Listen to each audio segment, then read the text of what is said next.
All right, 1 2 3 1 2 3. Hello, everybody. Hello.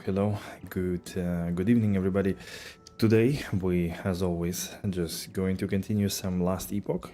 Maybe let's get this one a little bit out of the way. And yeah, the idea of this Saturday is to chill a little bit and have some good relaxing time, not stress too much. So let's go into the game. And I think there were no updates today. Yeah, I updated last night. So that should be coming anytime soon. Hope you're all doing great and enjoying the weekend. Don't forget to, of course, subscribe, like, follow, whatever, depending where you are. And let's continue. Here, play offline, yes. Okay, microphone arm, can you start squeaking? All right. We've done pretty huge progress yesterday, actually, if you ask me. So first of all, we got to level 80, so we got like 10 levels, I believe. Then we pretty much increased our DPS by 150%. We doubled it, doubled and a half almost. So thanks to multiple upgrades, like one of them is the shield, the Sigion's reprisal. We somehow, I don't know how, but we found like 4 of them in 20 minutes. And one of them rolled actually good. So like it rolls quite a lot, like the shield throw rolls from 1 to 3, the block chance rolls from 5 to 15, damage reflection rolls quite a lot. So the previous one didn't roll that good. They were all 1 to shield throw and almost anti-perfect on block chance, which makes it really bad actually. So a block chance is very important. Then we also upgraded weapon. It had like huge exalted increased physical damage. We rolled on it the crit strike multiplier, armor shred, and so on. And finally we also updated the amulet, I think, that rolled exalted health. Then we added throw damage, increased physical damage, and we also upgraded our rings. So we added increased attack speed, block chance, crit strike avoidance, the raw throw damage, and the second one with also attack speed, strength, crit strike avoidance, and block chance. So all in all, winning on all the sides. Now the question is, how the hell do I do anything with these prophecies? Like I literally, like nothing makes sense, kinda. Still don't fully understand how to do it. Okay, Death of Immortal Eye, Monolith, Adorn Idol. I need Adorn Idols in order to find these ones with a chance to cast Smite. They are so rare that it's just unbelievable. I could not find them at all. Really difficult. And here I'm kind of trying just to figure out. I still didn't make much sense from prophecies, to be honest, so I really don't know, because they are all like have so many different things. Like, I don't know, corruption 250. I'm not even sure like how far it is. It seems like very far away to do, if like corruption increases by 6 or 10 or something from what I've seen. So it's like, go get it, right? Also haven't done a single dungeon, so no idea about that beat. Death Champion, okay, unique idol. We could grab it for fun, I guess. Alright, there is another one with adorned Sanctum of the Architect. Is this like campaign even? I think that's like campaign stuff. Reroll.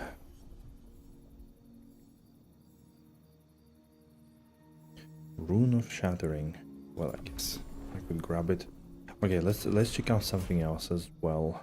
What do we have here? We do need some gloves, actually. I'm not sure if I want a unique gloves. I don't really want unique gloves. Maybe like Exalted gloves. Oh yeah, I did add lenses for the gloves, right?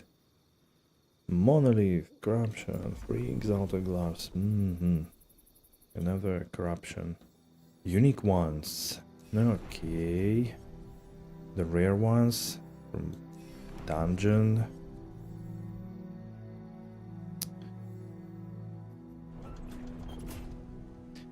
Right. And this was jewelry, I believe. Yeah. Finally got your third lens slot, and I'm using the lens to remove non-monolith conditions. Right, right. That's a good point. But like, I don't know. Am I so slow? Like everybody who started playing is like far ahead of me somehow. Like I'm only level 7 here, so I need to get to rank 9. And then, yeah, I don't know. Seems like I'm very slow.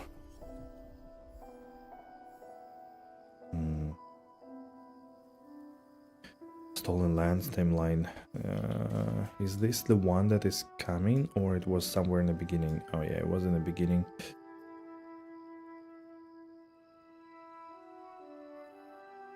We are in the Reigns of a Dragon, I think. I know, we're actually in the Age of Winter.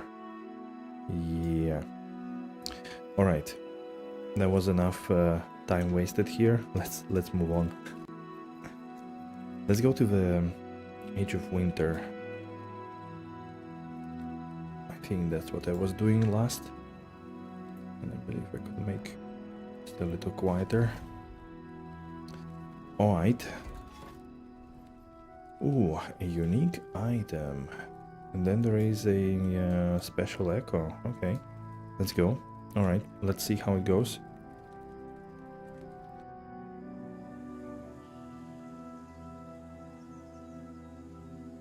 Alright. I'm definitely expecting food that I just have to catch up with me and slow me down significantly. I'm gonna be honest.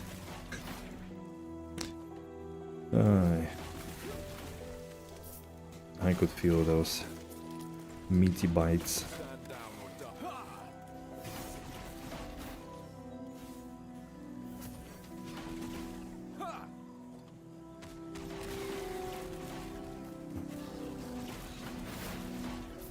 Oh, prophecy fulfilled. Collecting idols. Well, nothing good. Alright.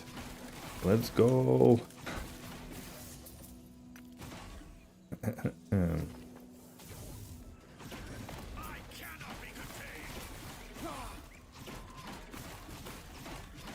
What's he saying?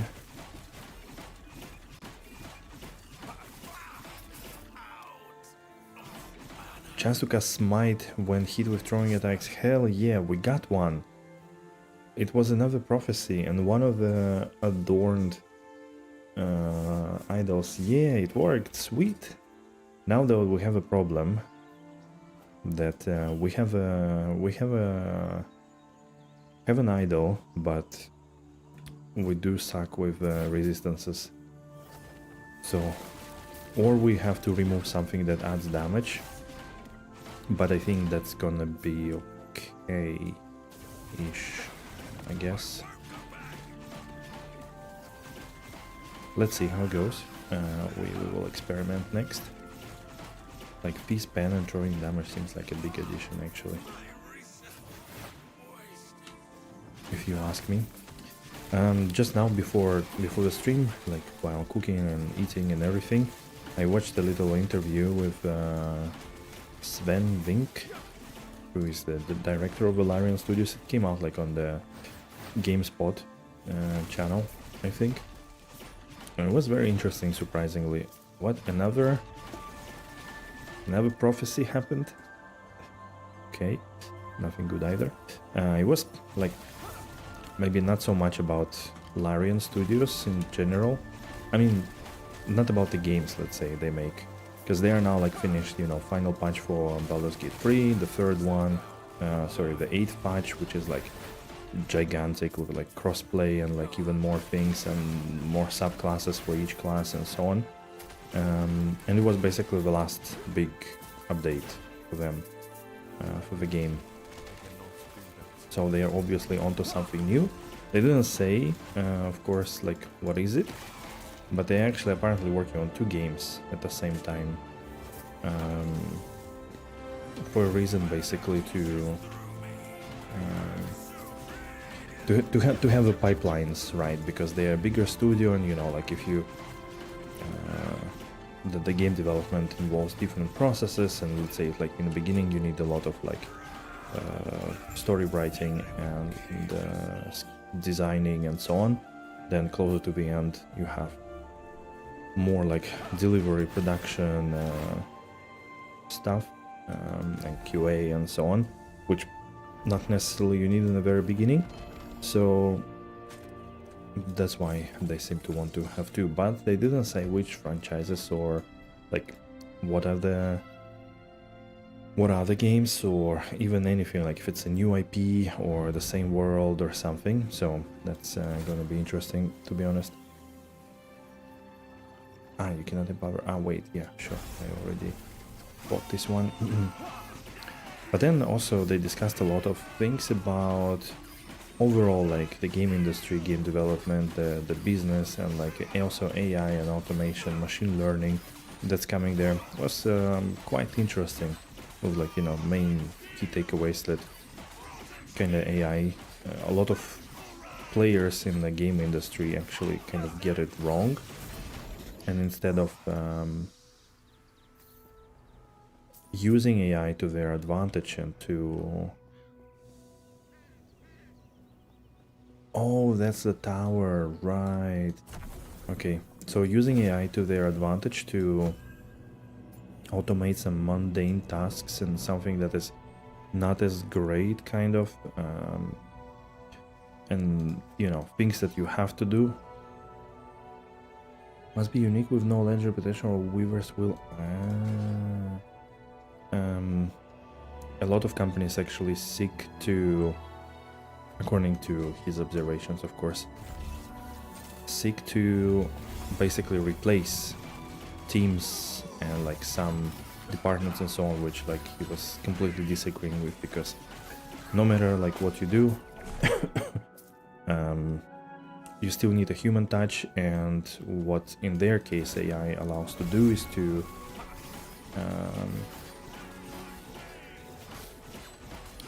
iterate faster on design for like some ideas that require context to be properly evaluated,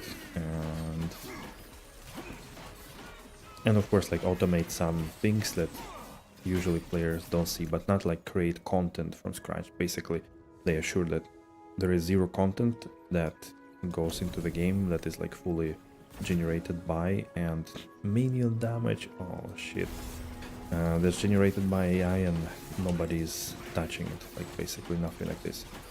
However, a lot of like animations apparently, like I think animations, yeah, that you want to, the same animations that you want to reapply to different like races and classes and stuff like that, if they stay the same, it's much easier to do it with machine learning. And like some basic examples which I think every office worker knows is like giving me a summary of like changes or meeting minutes and things like that. So that's also quite funny. So, but the funny paradox is that of course like with AI, because it can do a lot of things for you and it knows a lot of things, like the baseline of things grow. So in their experiences, like it's not like they are shortening the development time, but they actually increase the scope and add more things, but the development time basically stays the same. So it's kind of funny, a bit of a paradox, but in the end it should be a net positive for players, especially if it comes from studios that value players, let's say, and they are like players first and game first rather than profit first. So, do I don't think... Imagine going through this unique tower and like banishing all the nemesis. Oh, nice. Okay, I have another one. I do have more to put in. No legendary potential, right? Yep.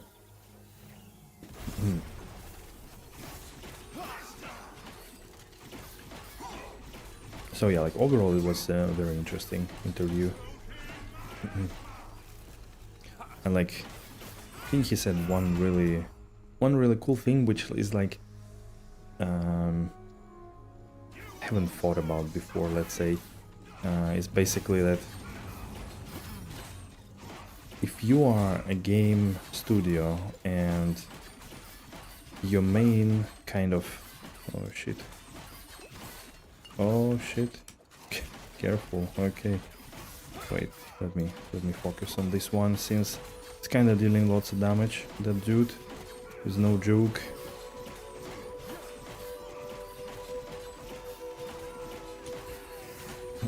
He's taking no prisoners here. Whew, alright, it's like first time in a long while I actually drank a potion. But he... I guess that could be a good mace. I don't know if it's gonna be stronger. I don't think so, because this one is like faster, crit strike multiplier and so on. Cool, alright. Is that very interesting thing that basically if you are a game developer, like hopefully your main idea is to make games, main goal, and not like make profit or anything else, because in reality if you just want to make money, there are really way better ways to make money, or lose as well, but mainly make, right? Like financial market and like all the other more kind of more solid places where you could do that. So that was very interesting in some ways. Just reached the empowered monolith, and you'll be happy to hear corruption starts at 100. Hell yeah. Alright. I still don't know how do I reach the monoliths, but you know, I guess I'll figure it out at some point. I'll just keep going, and eventually devotion. One spell damage with smite per 5 missing mana. Oh yeah, I think I've seen it already.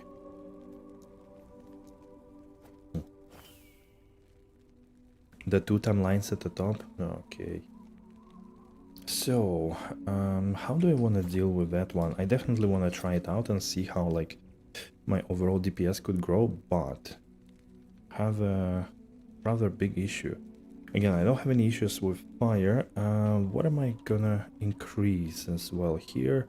It's void and physical res that grows. Alright, so I shouldn't really worry about that one too much. And in the paladin, maybe necrotic res is gonna go up as well. A little bit. You meant free? They're all 90, but it's worth just working through and grabbing blessing probably. Right. Okay, so necrotic one is also gonna grow. And I'm like, yeah, I'm lowest on necrotic poison and this and cold as well. Wow. So essentially fire, lightning is and void my go-to, but I don't think I have any that actually look at it. Okay, so oof, that's gonna be a big difference, isn't it? Yeah, let's see, 44k, -1, -2. 37k, holy shit. Oof, oof. It's like 7k damage. It's like 1/7. 1/6.5. Shit.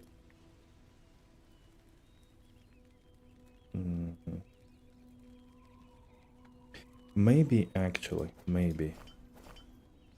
Hey, this is not the greatest thing, to be honest. Less damage over time while using shield, 1%, echo damage, yeah, whatever. fire damage. Okay, we actually get rid of this. It's not such a drastic change, and we just need to get rid of one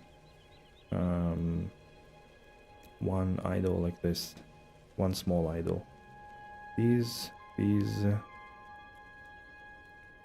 poison. Yeah.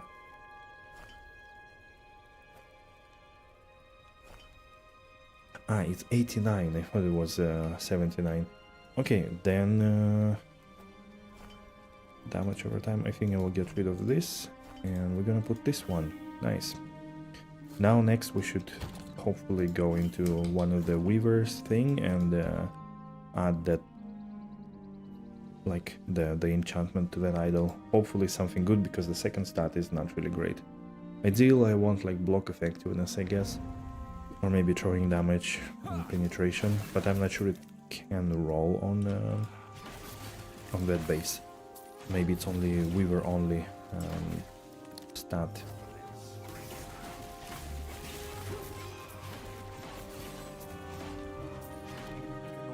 Was the jump very big in terms of difficulty when you went to that 100 corruption monolith, or more or less the same as in this like in the current jump between different timelines?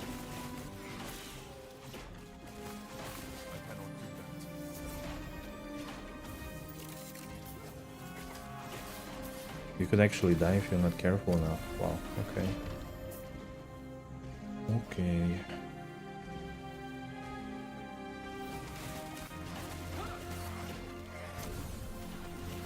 Oh.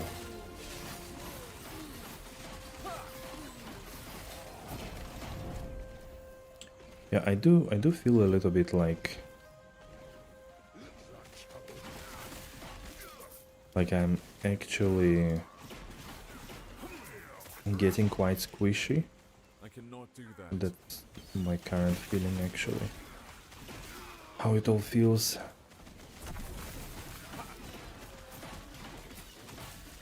There was a difference between the previous one and that one for sure. Like bosses already do deal damage if they want to.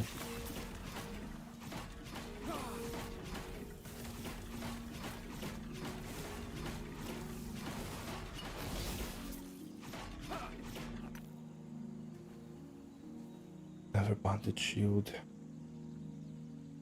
Wait, 36% physical resistance, but that's a giant one. Okay. Can't tell from that picture if it's a big one or not.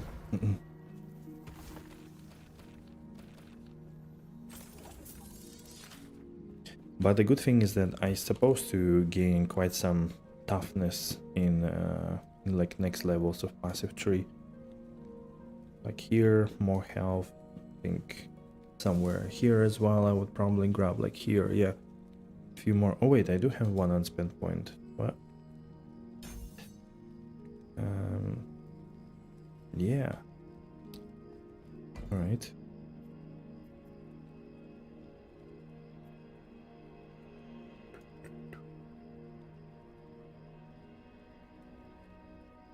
Wait, that's another one with Nemesis? Nemesis Tower? Okay, let's go there then.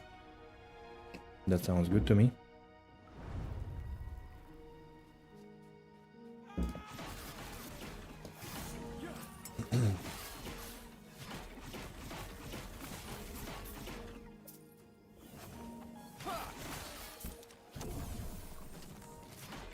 Do that.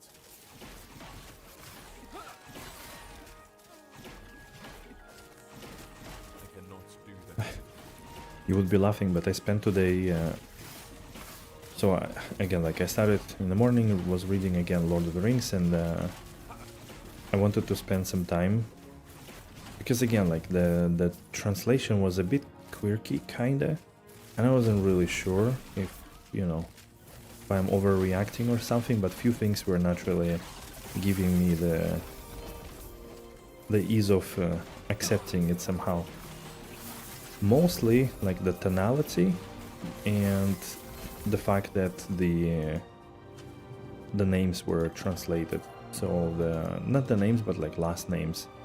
So I felt a little bit weird about it.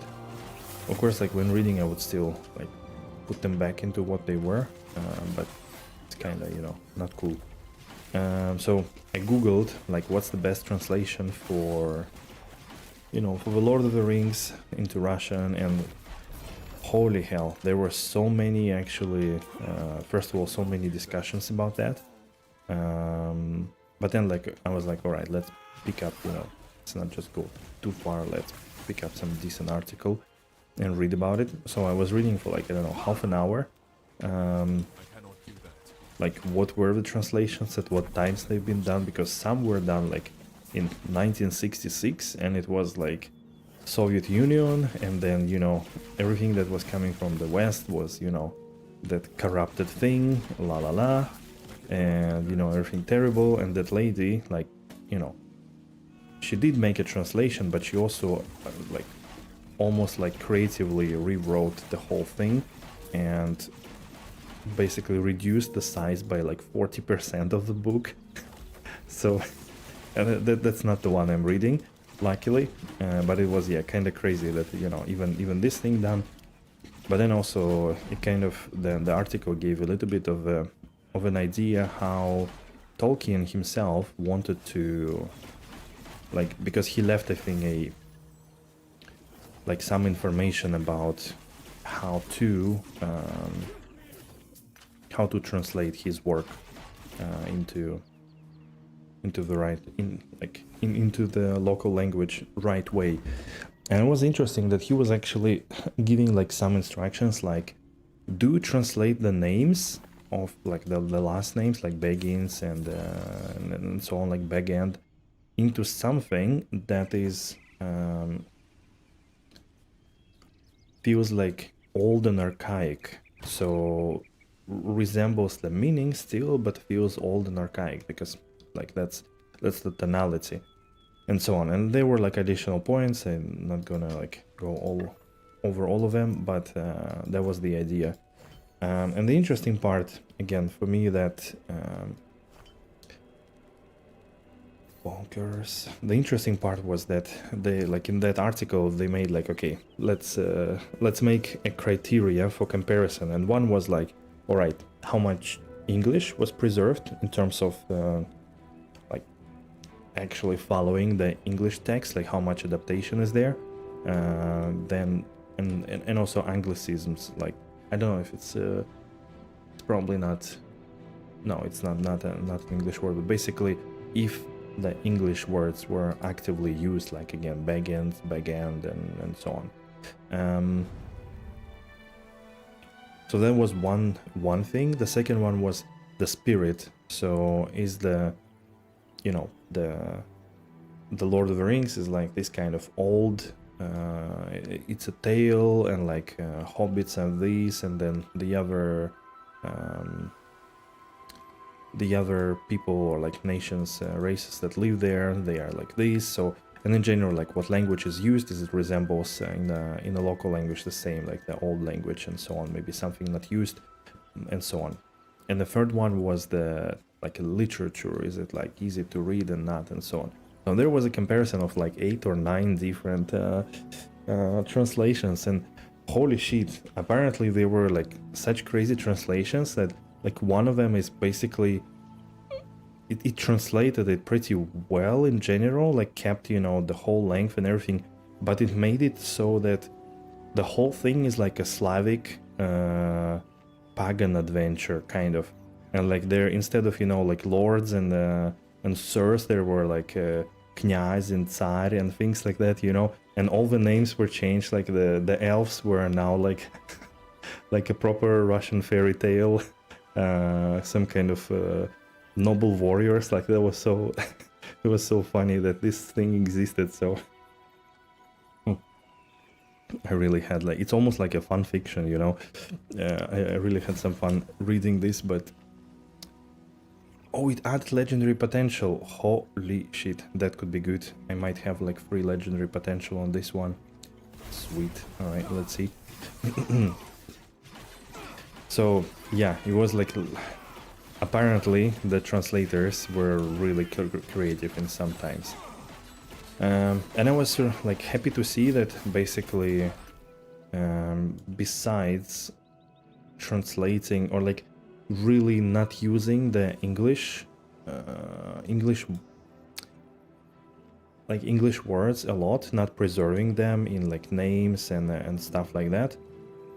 Besides that, my translation is actually pretty good. No, it's only one? What do you mean one? I thought it's gonna go up. Why did I get only one? What's the point in getting one? Like if I started with 0, why do I care about 1? I thought it's gonna go like up and up and up and up, you know? Man. So yeah, I was happy to know that like my translation they have is generally pretty good. The only thing for it was that earlier translations. Oh, there is. Yeah, there it is. I was like, wow, I got my item. I was like, wait, I did put it there myself. The only downside of that translation is that they might have shortened it a little bit. So they were kind of suggesting to go with a bit later versions of it, like from 2002 or something like this. But mine is like from 1999. But apparently it has like the best translations for all the poetry, songs, and other ones. So that's pretty good, and it's indeed like I could definitely feel already like they're very well done. Which is why I also wanted to ask, like, because I can't imagine reading it in English. Like, I remember my experience reading The Hobbit, and it was literally like on every page or every 2 pages I would have to go into the dictionary because I would not like understand what's written. So, and I imagine Lord of the Rings is even harder than that. So like, I don't know, how is like for a native speaker, how does it feel reading it in English? Hey Dwarstar, hello, hello. Did you manage to play some yesterday? I hope you did.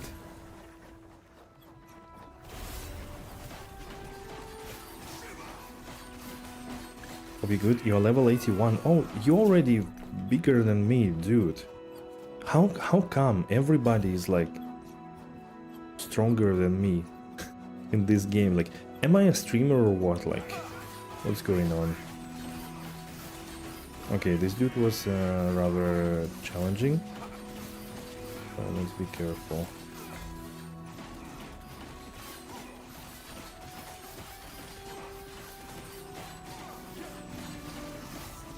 Okay, he died.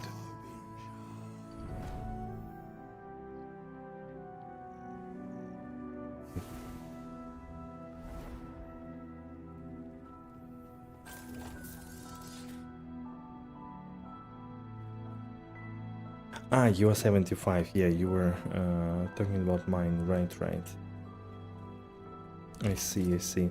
Yeah. Wait, but I still don't understand why it only got 1 legendary potential. Is it like... Oh man, is this bug not fixed still? That they are like running after? So there is a chance that it can get legendary potential. I thought it's a bit more guaranteed, kinda. Fighting chance, stun, melee, increase damage taken, Azura's Fury.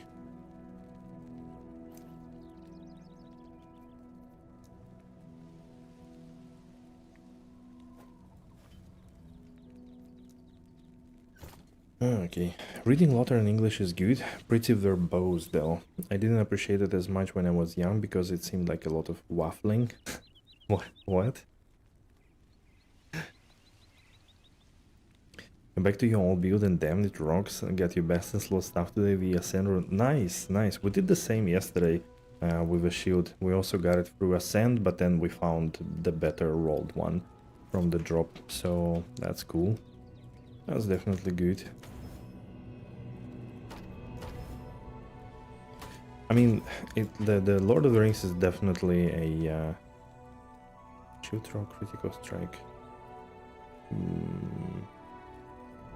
Nah, it's definitely a exactly. It's lengthy in this sense. I agree. It's just but again, like now, like I absolutely don't mind it. Maybe indeed, like in the beginning, I would be like if I remembered how I felt back then, but I think I was just like too excited and didn't even care about any of that. But now I do appreciate it still. Like a lot of words. It's like I don't know. It's one of the like main idea about Lord of the Rings that they use words like in a very right way.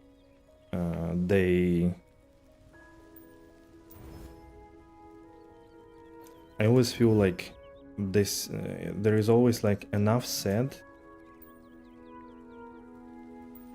They always say as much as needed for something, and sometimes it's if it's sometimes a bit more, then it does represent something, or specifically addressing a certain aspect. So I don't know. I always found that the use of words there is very brilliant. I think I just didn't understand nuance when I was 14. Yeah, same. I think I read it like at 12 or maybe 11. So I'm 91, not the age. So, and I think I started to read it when the first movie came out, and I was so like amazed. So I wanted to read the whole book. So, and the movie came out, what, 2001, I think, or 2000? So yeah, I was probably like 11 when I read it. So you could imagine that probably not much. I wouldn't get much. Wait, okay, this is the prefix. We need the other one. So I was definitely not understanding, most likely, everything. But still, it did feel very good.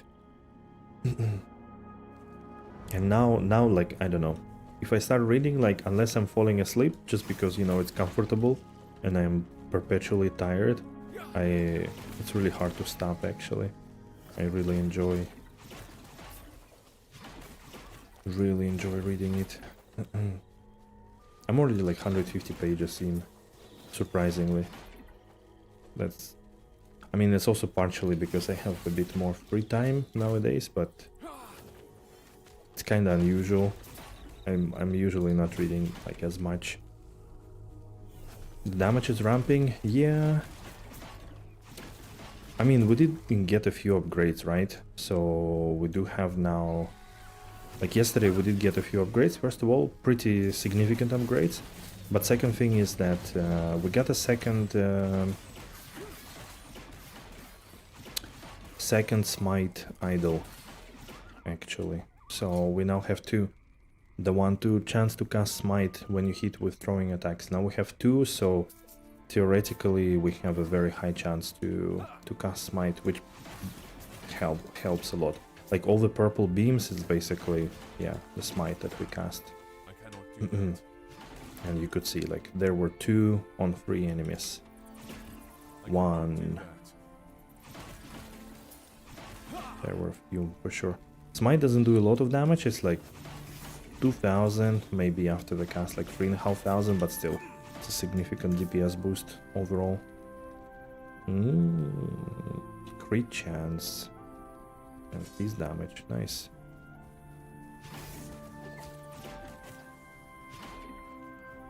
You have to wait until you can wear your stuff, it's gonna skyrocket. Nice.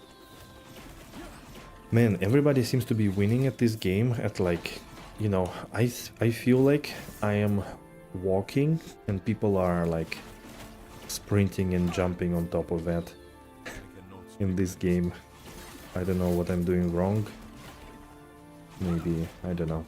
But definitely feel like everybody is like way faster and much ahead. Like also Tadeus, I think he mentioned in Discord that He's like already, you know, farming Abirov, and I'm like, what? In one day he got like level 90 or something. Kinda crazy.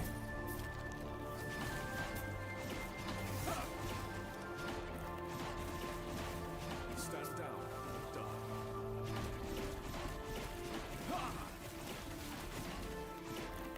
I'm glad that stun at least stops the physical attacks. It doesn't stop the Stand down or die. spells, which is a bit weird, to be honest.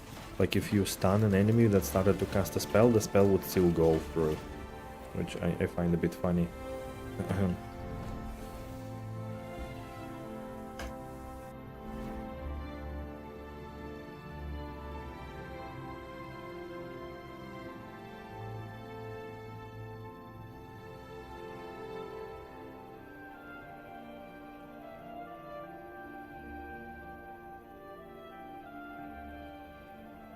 Oh, you are actually struggling to scale the damage. Wow, okay. So you are dependent at the moment on some specific things.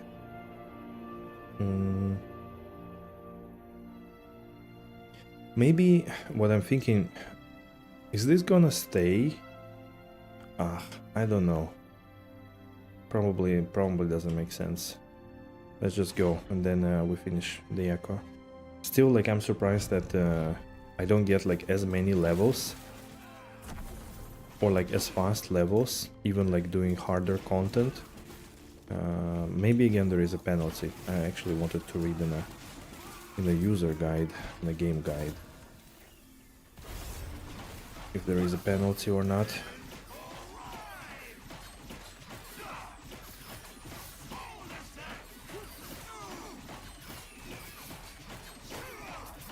Okay. Just to be sure. Oh, Siege Golem. So I might do another prophecy now. I think I had one for Siege Golems. It was on any monolith.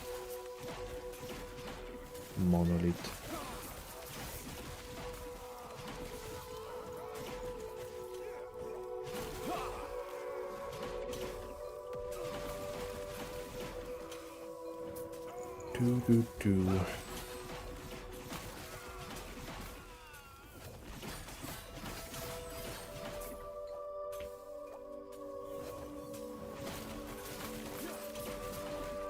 I cannot do that.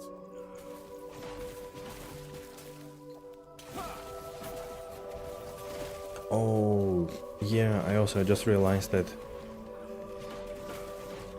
because I have this chance to retaliate on block, I do actually deal a lot of kind of passive damage to mobs. They shoot at me. That's pretty cool as well.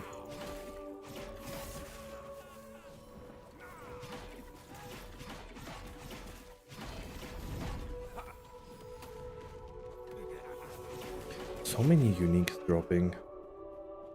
It's almost like Diablo 3 already. Open the portal, please. Thank you.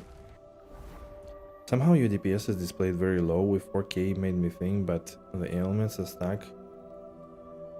Seal the deal. It's like with your old new build, right? Morning Frost. Okay, I think we've seen that one already. Not once, not twice. Okay.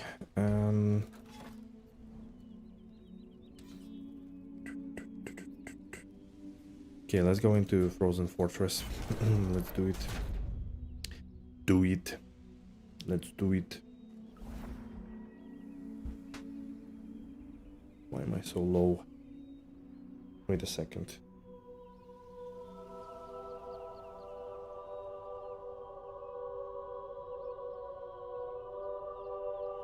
Alright.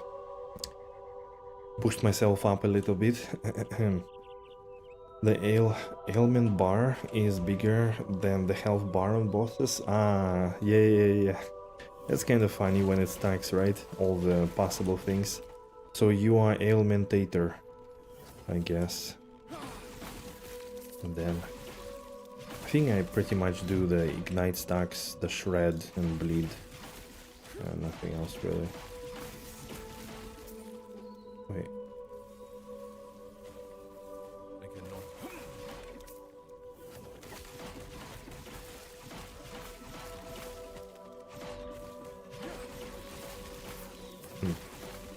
Wait, these guys just don't want to die.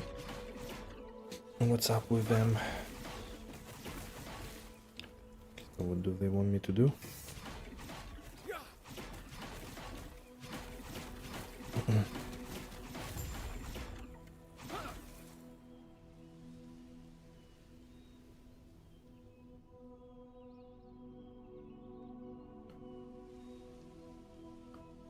That was a good run, boy. You've done it well.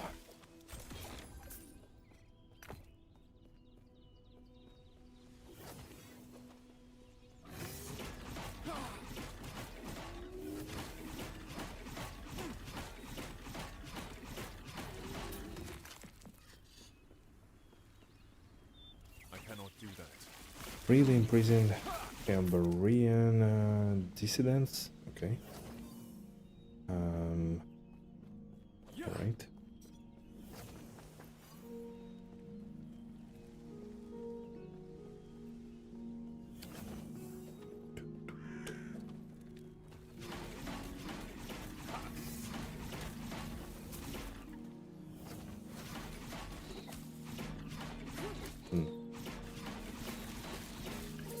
The 3 dimensions are the real threat to this build. You cannot throw it a little bit higher.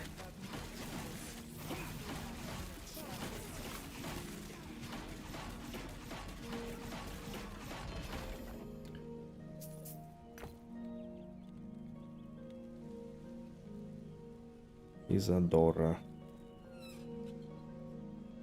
Kinda don't wanna look at sets even.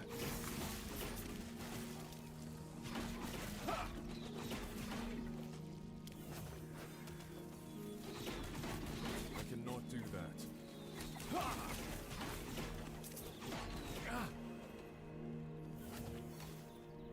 Stand down or die. Oof.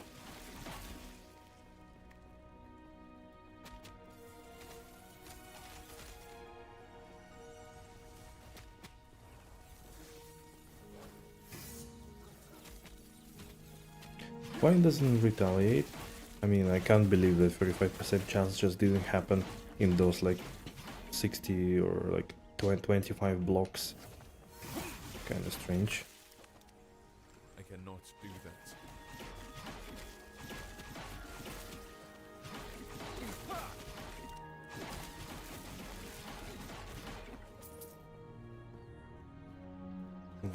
One.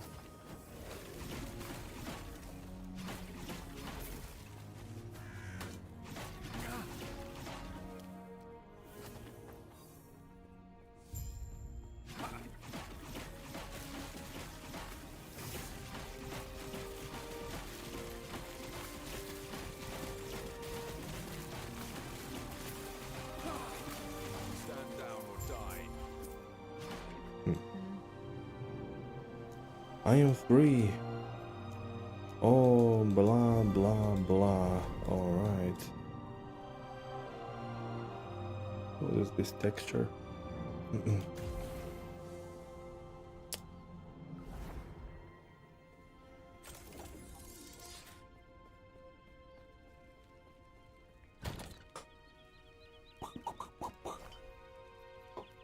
Oh, excuse me. Yeah, the food is coming.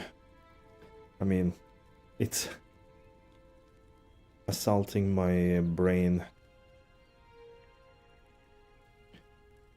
a lot.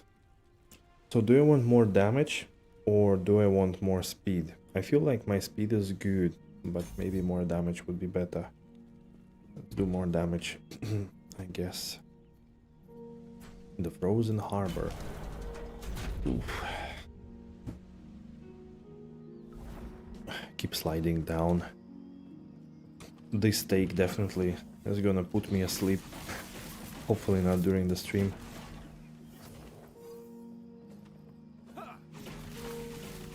Haven't had any red meat for a long time, so felt like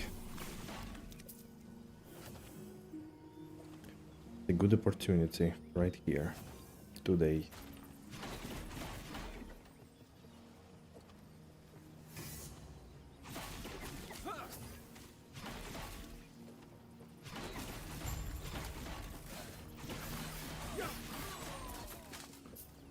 Okay, so we need to defeat a bunch of dudes.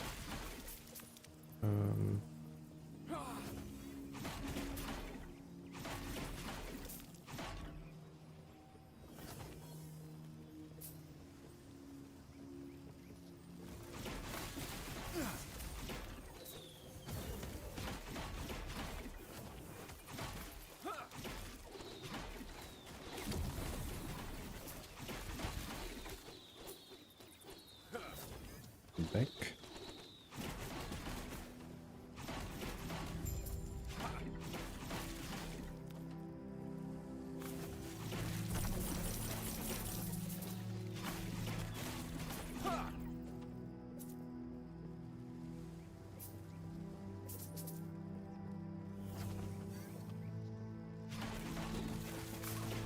Probably here. Oh, again we jumped over.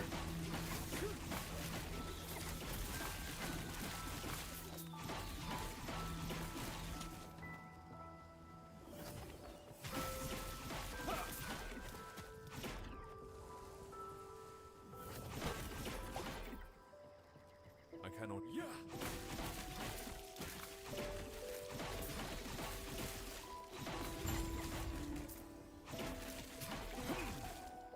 Fine bridle. Okay. Wait.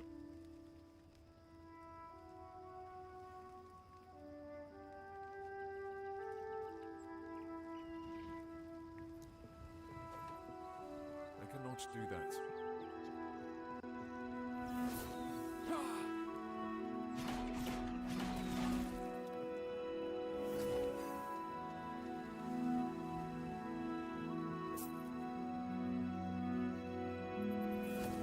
Here.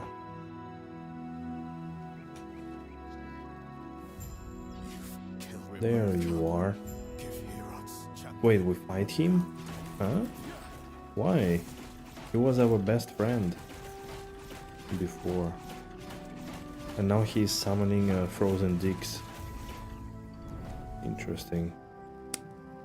Okay. I guess it happens to the best of us. Right, the frozen citadel? In this timeline, Hero has slain Raya and brought destruction to the people of Solarium. Cementing his victory in eyes, he must be stopped at... Oh wait, we're gonna fight now the big reindeer with that lance. Okay, that's gonna be interesting. Hopefully we can survive.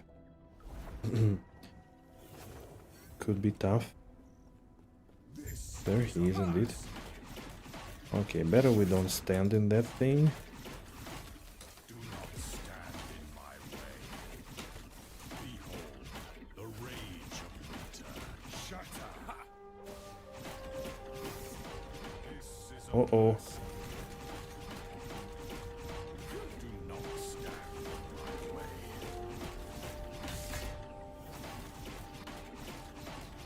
Shatter. He has a lot of life. Oh shit. This is a mercy. Do not stand in my way. Rise, my fallen champions. Aid me. Shatter. This is a mercy. Do not stand in my way. Come, sons of Arthur. Alright, it's still manageable. Stand down or die.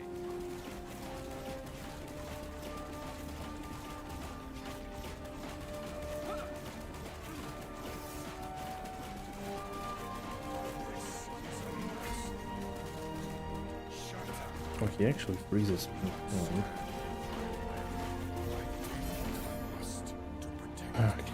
Whew, alright. What do you offer me? Cold resistance. Chance to shred cold resistance on heat. And chance to chill on heat.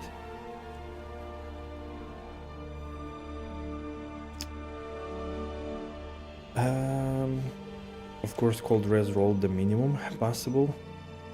I don't care about cold res. Chill on heat? I don't know, is it like even good?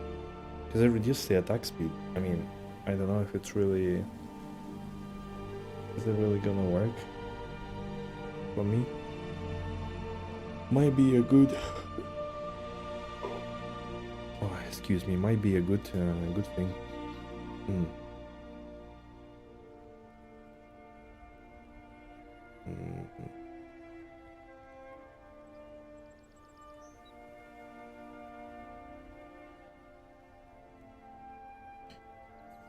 Or just cold res. Cold res is kinda low. And it's not gonna go up. Okay, let's select the cold res for now. At least. Reign of Winter. Wait, isn't that the... I think this is the bow that people use on a rogue build. I remember it was on the... It's basically what I played last time as well. And I think people now also use it with Heartseeker, if I remember correct. Okay, so I do have here... Oh, the Last Ruin and then the Spirits of Fire. Okay. Well, let's do all three then. We still need to level up anyways. So, that's never a bad idea, I guess. Let's go.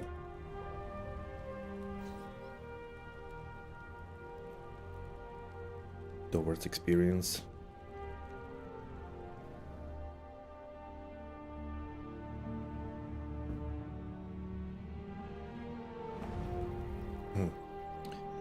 Destroy the soul spires. Okay. Stand down and die. We cannot do that.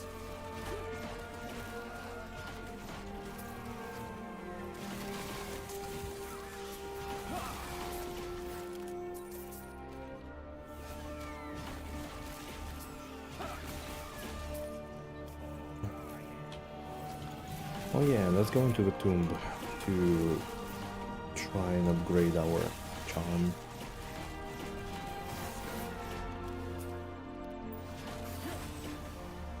Right.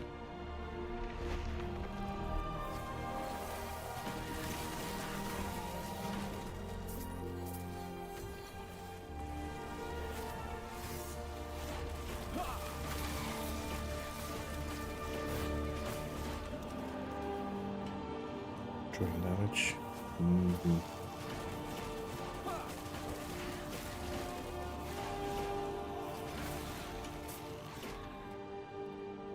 I cannot do that.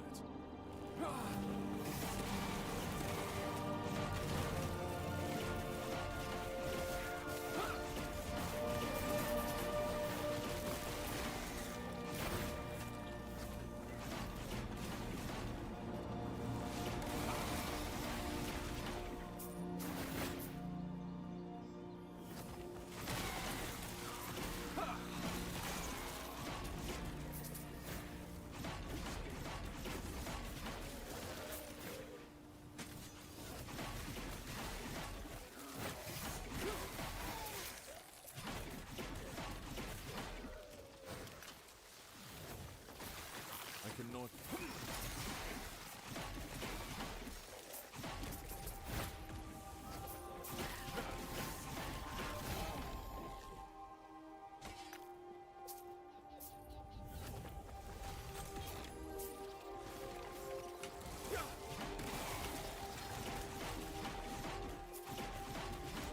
How did you get there? The exterminator? How, dude? You don't even fit there. Oh man.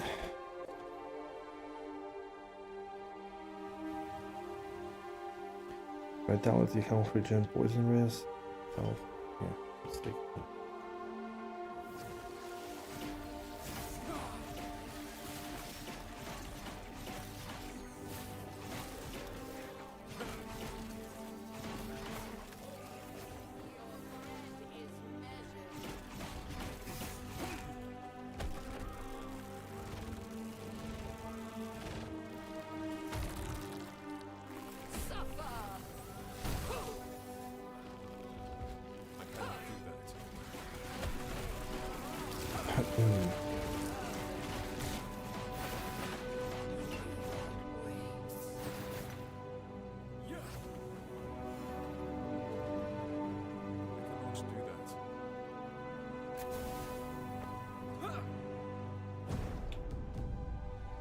Woven Enchanter. Alright. Please, please give me something good. And increase critical strike chance and critical strike multiplier. Hello. Thank you. And it has 5 Weaver's Touch. So that means... what does it mean exactly? I think it could upgrade 5 times tier. Yeah, so I think each Weaver's whatever thing is could potentially upgrade affix tier by 1, and then if it overflows it could add more. So if I have 5, so potentially I will get this one to 5 and then I'll get another one. That sounds good, especially that the thing was useful. Nice. Oh. The hammer. Ah, wait, that's just a good start.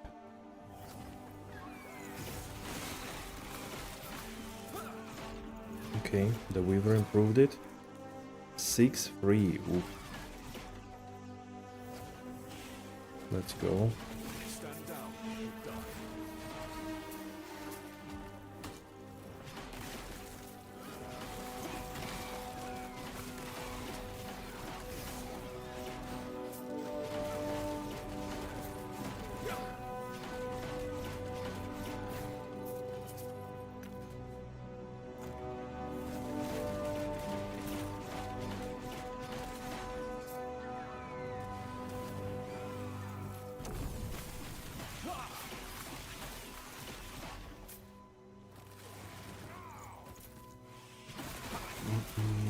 Oh, I need to destroy 2 of them, so it's probably somewhere far away. Okay.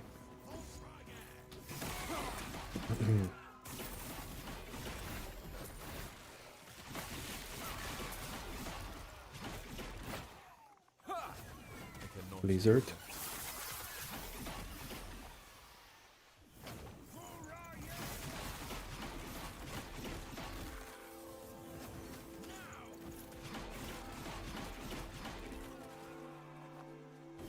Yeah, it's on the other end of the map, apparently. I should have noticed it at first. It was much closer to the beginning.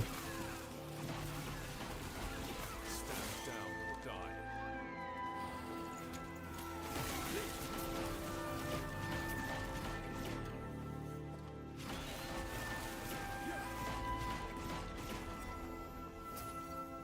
Hmm.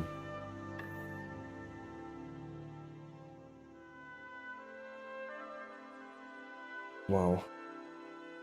That's actually quite strong. I think it's what, tier 7, I guess. The amulet. Yeah. Maybe I could potentially seal it. And then boost. Yeah, not necessarily. Okay. Anyways, we could look at it. Maybe if I am able to seal the prefix, I could keep it. Might be useful. Could be a good craft potentially.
Wait, where is it though?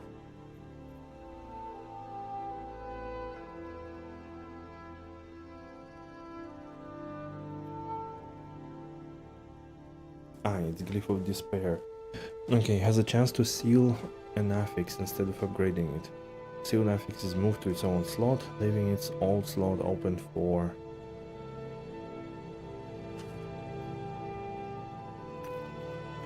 Ah, okay, so I could choose to seal ward gained on kill. Yeah, okay. It did seal, nice. Alright, so now we just really want to roll damage. We really want to be lucky with this. Okay. And not lose all the forging potential. Ooh, critical success. Sweet. So we have 21, 171 life, 43 phase damage. And 2 resistances on a base, which are a bit more useful, I think. Could maybe re-roll them, the implicit. Okay, let's go this. 18. Nice. Do I need lightning res? Maybe. Maybe it's not the worst idea, right?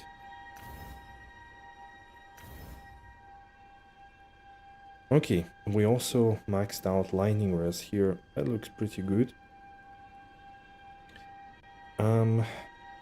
What was the thing too? I think it was a rune, right? Rerolls the values of all affixes on an item within their tiers.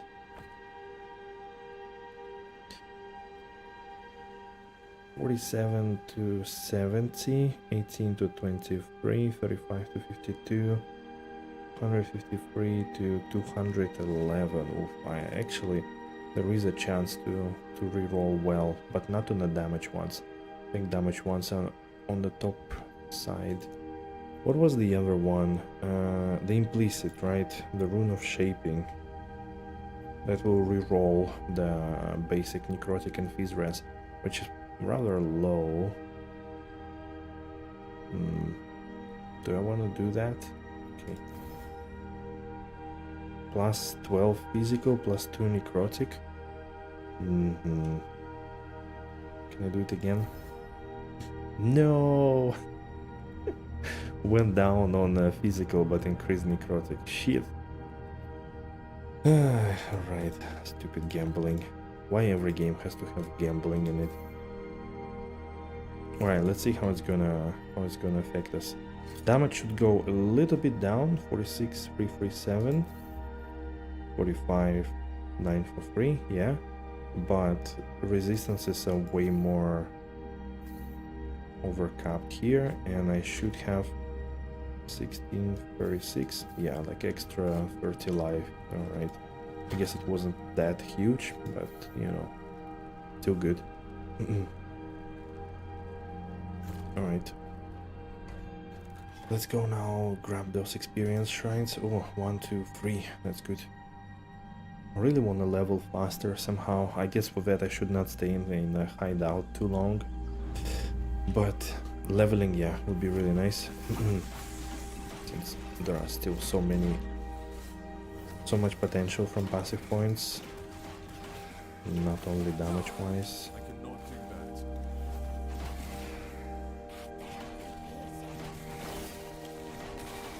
Okay, what else did you get? Ward decay threshold. Are you kidding me? Oh man.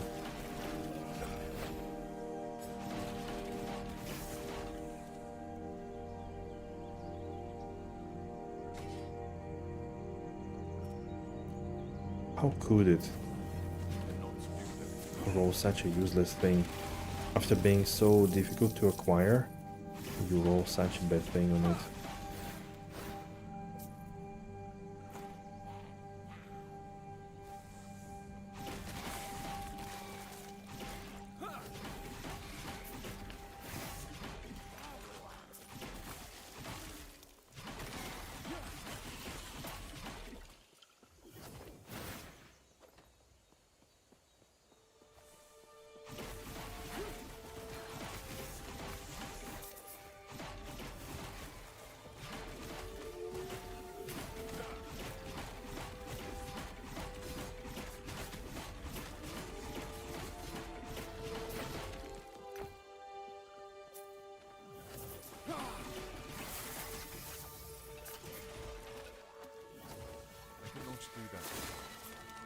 One more. What did you do? I think you increased the critical strike. Did you? 3, 2. Oh man, even twice? Oh.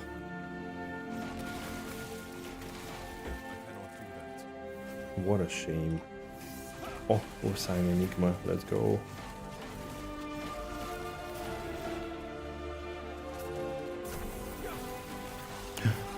Wait.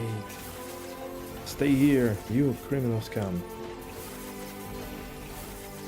Don't move.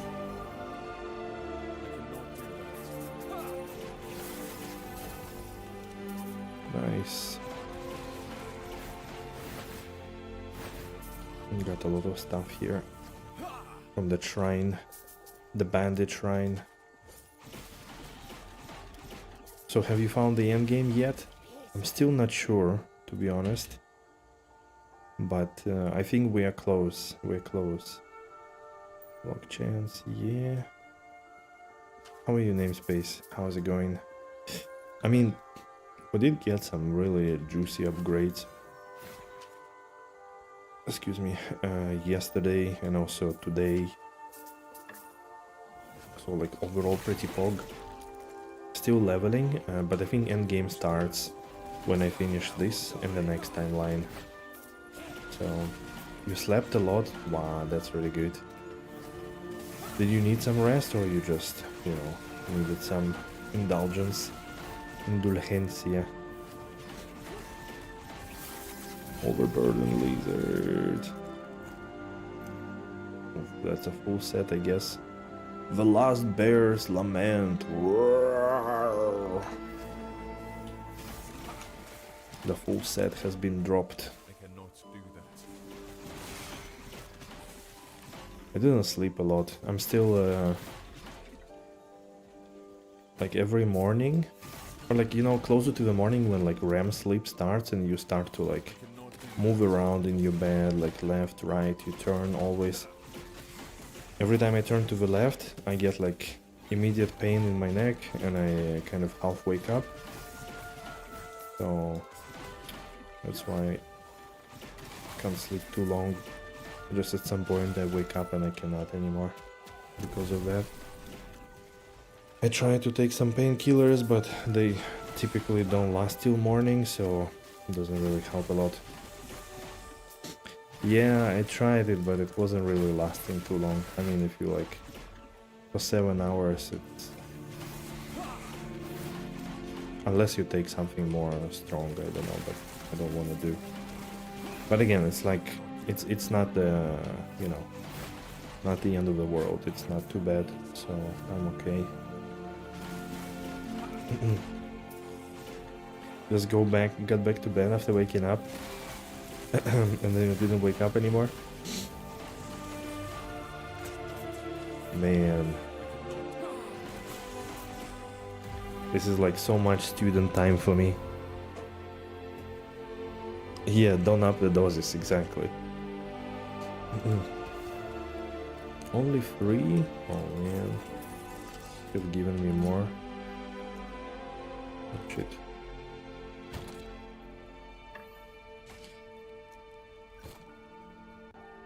You got up at 17:30? Bro. What? You had to scramble to get to the store before it closes? Wow. Wow. So you basically laid in a bed until you became scrambled eggs? Wow. That is crazy. And you went to... Well, that's not too late actually. Yeah. What's up?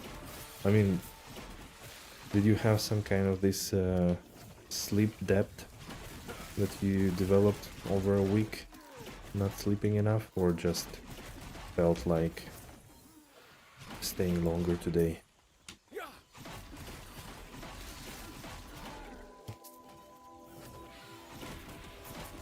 This week was rough, oh. Okay, then, I mean, that's good then, that you managed to find some time to relax. I just don't know how you're gonna sleep tonight, but, you know, good luck with that. I should, like, I personally should really try to go to bed early today, because I need to wake up late. I need to wake up early tomorrow, so it's gonna be not great if I only sleep like 6 hours or something. I cannot do that. Tomorrow I'm in another town, want to explore and be fresh and everything.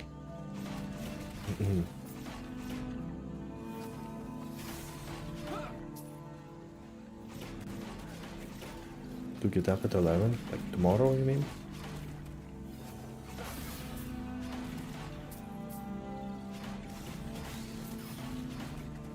Okay, we finished. Let's go. Yeah? Oh, okay. Well, that's not too bad. I mean, I need to get up at 7. Latest. So it's a little bit early for me. Not my usual wake-up time, to be completely honest. My usual wake-up time is like 9-ish. 7? Why? Exactly. Exactly. You feel my pain. Well, that was the only like reasonable bus. It's like everything after was way longer ride. Ooh, holy shit! That was the prophecy, I guess.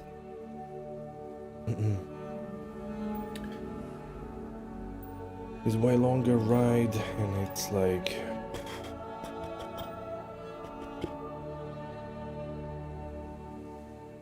sucks. But what can you do? Yeah, that's true.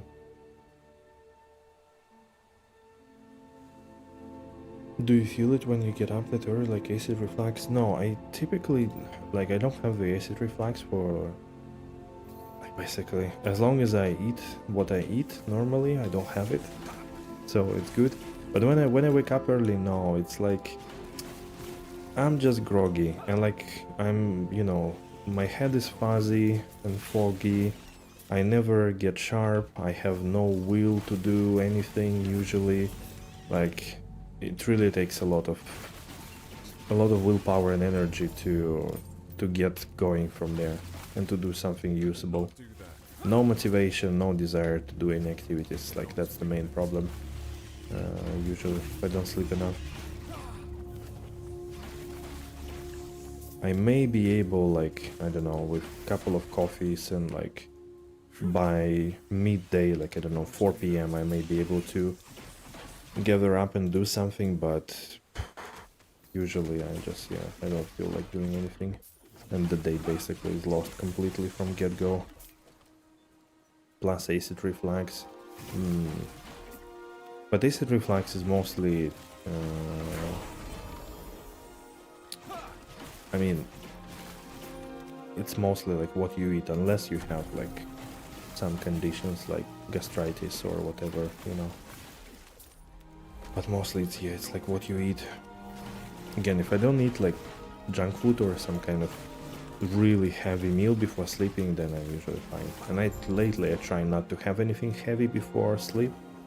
Like maybe, I don't know, some olives. If I really feel, if I feel hungry, then I might have like an olives and, I don't know, a bit like a slice of cheese and a bit of ham, but that's it.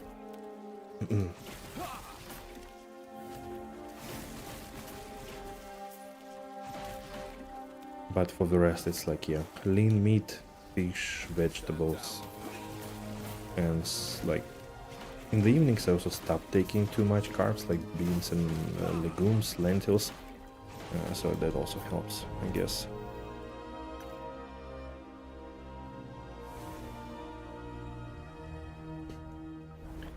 You drink in healthy amounts of coffee?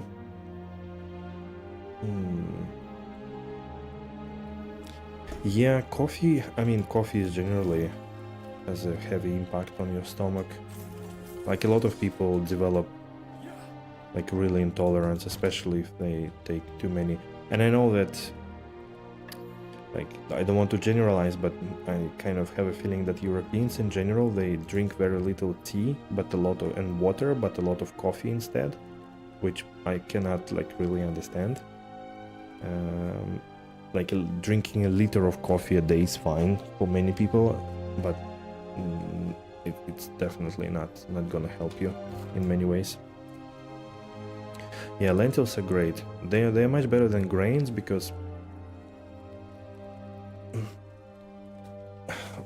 for some reason they are like, in most people, they are easier to process. They have a lot of fiber, so they keep your like gut system and stomach busy for a longer time, but at the same time, and they keep you sat, so like you don't feel hungry. That makes for a very good, Yes.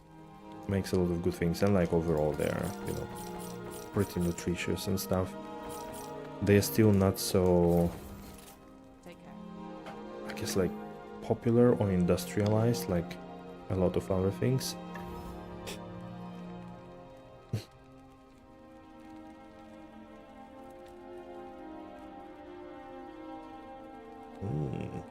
That might be good actually. I'll keep it.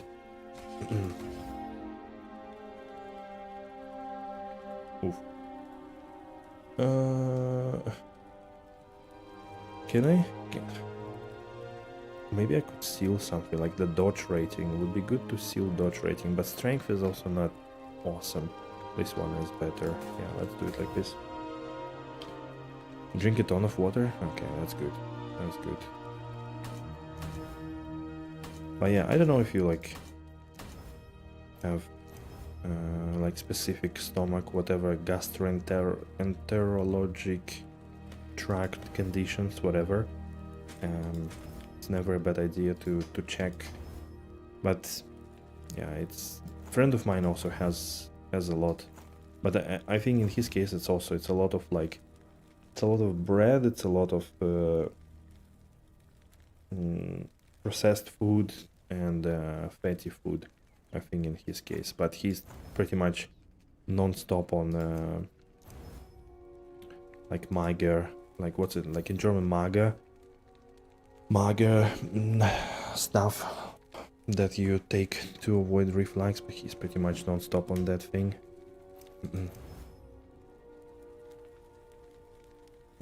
Beans, lean meat, yeah.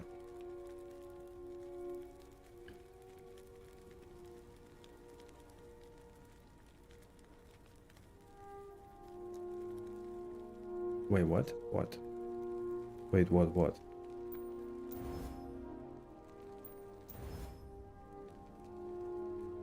Ooh, throwing attack speed. Oh. But the other ones are not so good. The lightning res and necrotic res is like meh.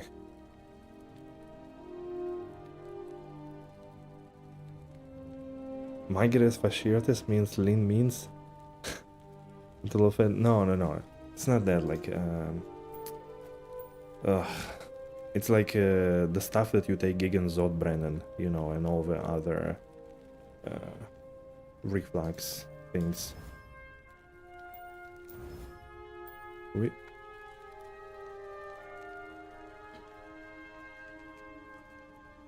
I don't remember how it's called. Yeah, Magen shoots. Yeah, probably that. Yeah. I mean, it's almost the same, isn't it?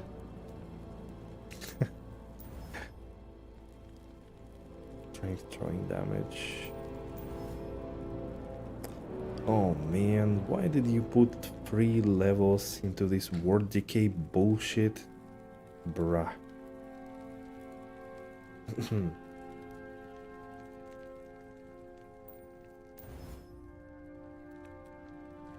Yeah, he takes it on a very regular basis, I think. But again, to me, like, these things usually is like, okay, you got to stop right there and think about what you are eating and experiment a little bit what causes, what basically causes you having the Zot, the heartburn and this kind of stuff. So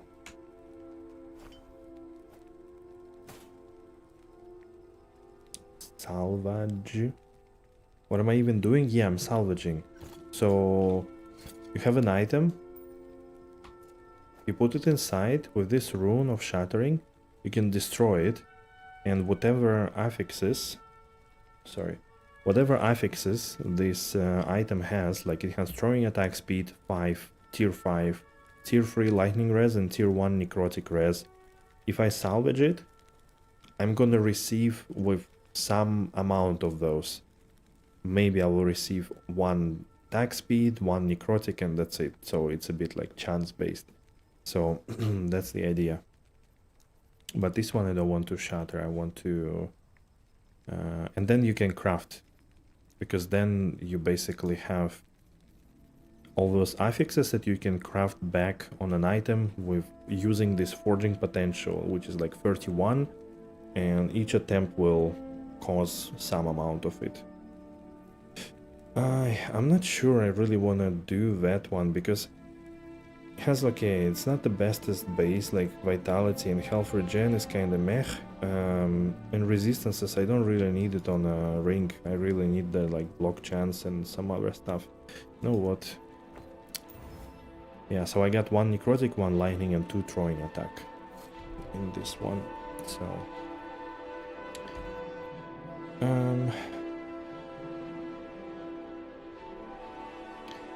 4 affixes max in a, let's say, how to put it, like in the most direct way, straightforward kind of way.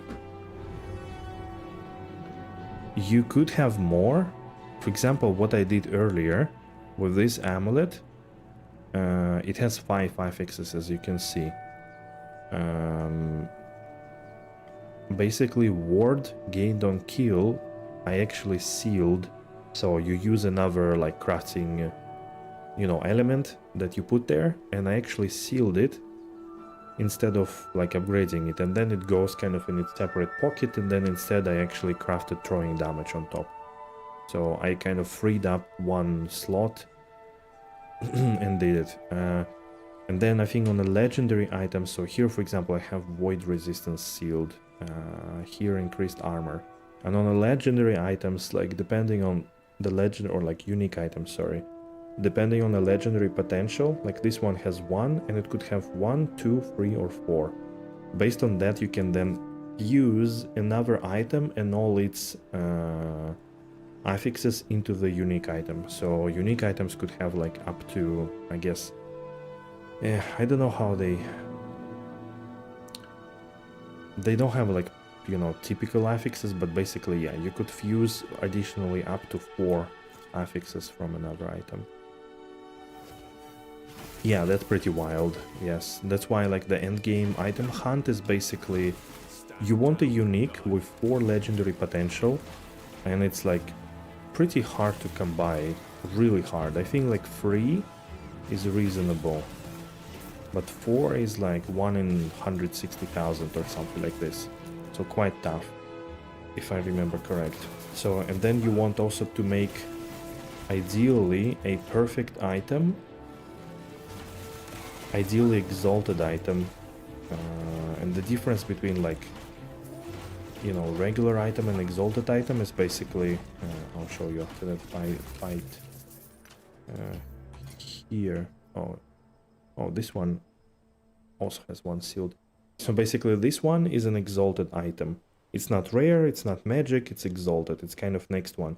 It's because this purple affix, the increased shield throw critical strike chance, is actually tier 6. And when I craft, I can only have tier 5. But dropped items could have tier 6 and tier 7.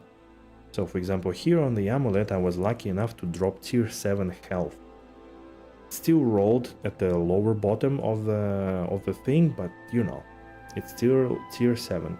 So from what I understand, when you fuse an item on legendary potential unique, ideally you want to have like as many exalted affixes that you want, and the ones that you actually need. So it's basically, yeah, the chase becomes really, really difficult. Like, as you can imagine, like getting exalted item of a base, or I guess here it's like not so important the base exactly, but yeah, only exalted items can have that high affix. Exactly, it's drop only. Legendary? Actually, I'm not sure. I don't know that. From what I understood, legendary items most of the time have kind of their own stuff. So they're like unique items, they're all, I think, like predefined. They don't have like regular roles, I think, but I might be wrong.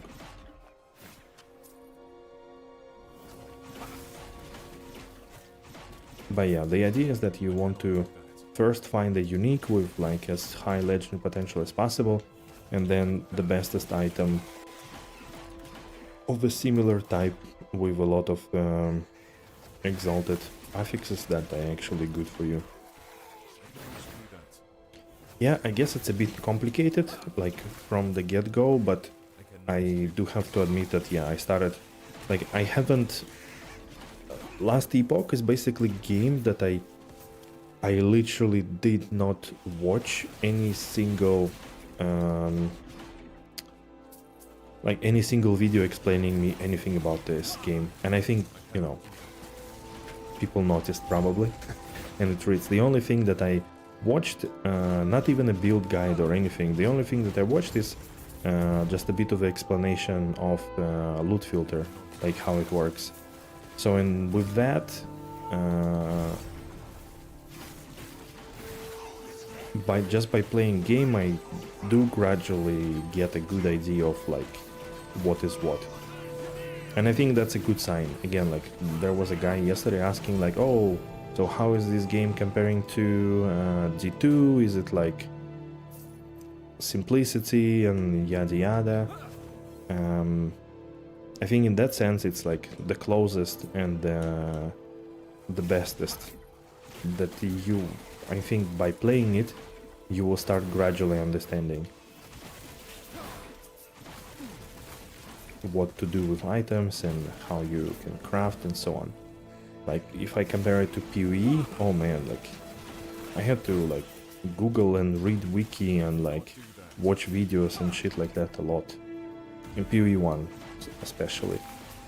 I think a lot of things translated to PoE 2, so I didn't really need to do it there, but for PoE 1 I was like, wow, shit, I actually need to figure out a lot of stuff here somehow.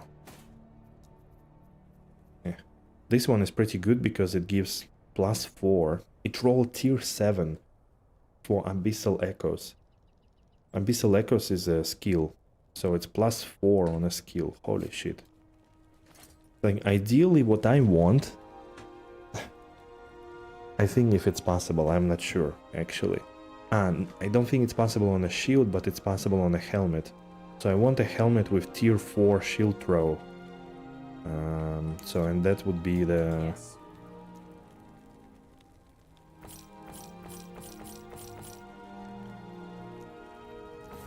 Would you say? So now you can fuse that on top of a unique.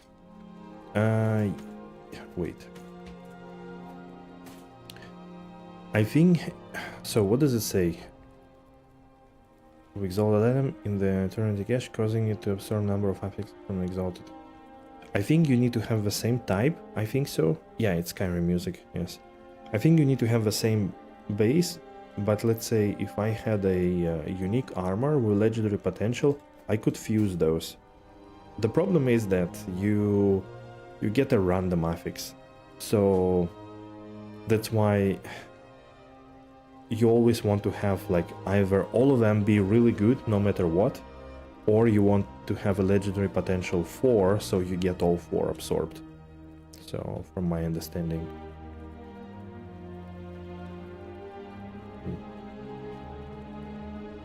Legendary Arcane Regalia.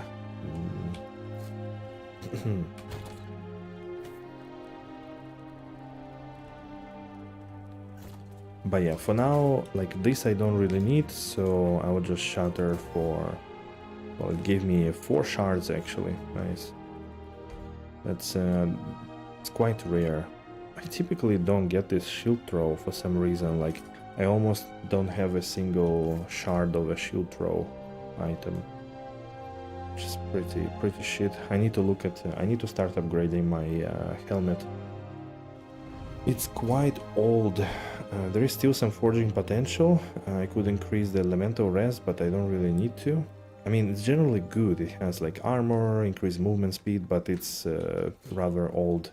I'm pretty sure I could like already find a bit better. Maybe also like exalted item until I get something really good.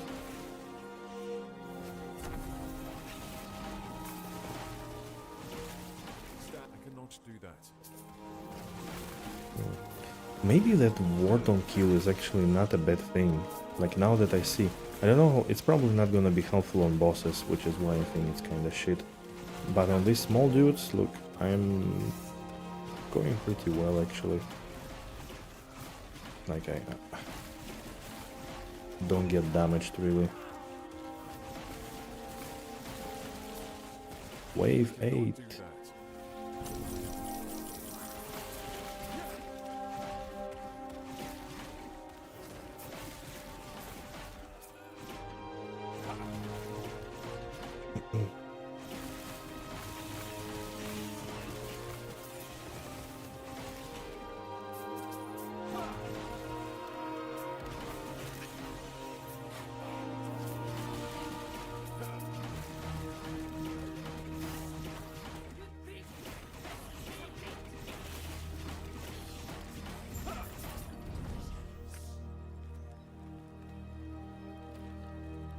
Okay. Let's go. A relic, okay. At least some throwing damage is there. Small idol. How many did I find already of those? I don't need it anymore, I guess. Now, I got the point here. Do I want to put additional point here to reduce void and physical damage taken minus 5%?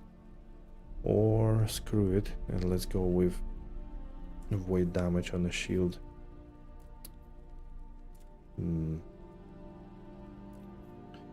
40. On the other hand, I think I should have gone this first, really. I think it's more valuable. Yeah, let's go there now.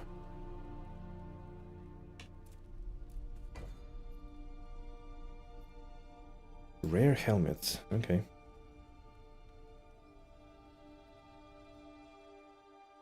Booting up some Valheim, yeah, I've seen.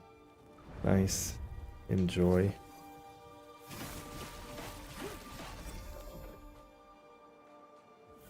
That should be fun.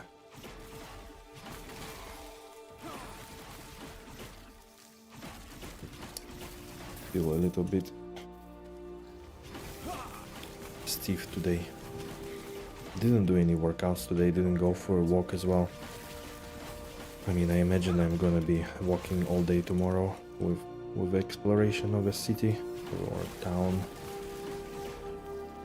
So I'd rather do a rest day after 3 days of all of it, Down or die. I guess.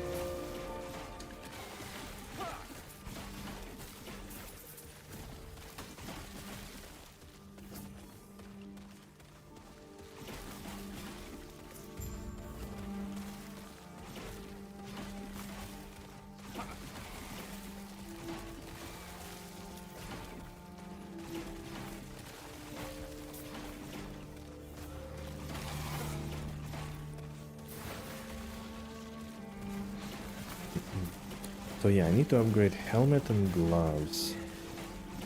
Those are two that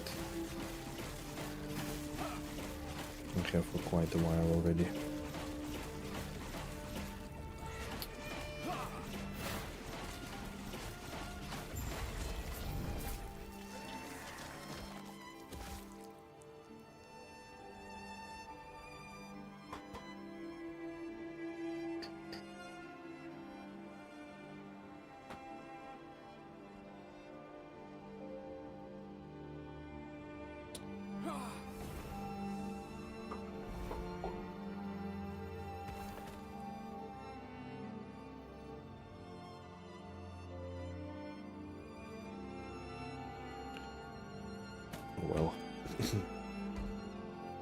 Didn't get anything useful.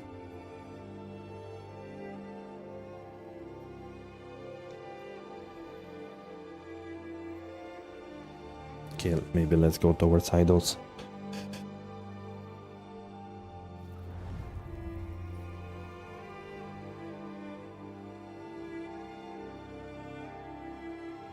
And I think after this one, should take a short break. It's almost 2 hours. I feel like I need to stretch a little. That I would also recommend to everybody. Move, basta move. I cannot do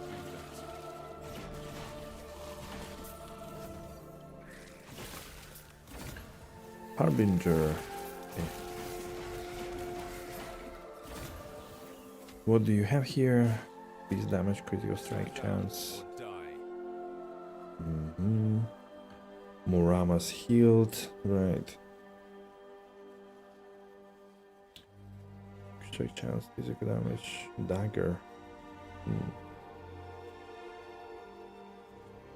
That kinda looks nice.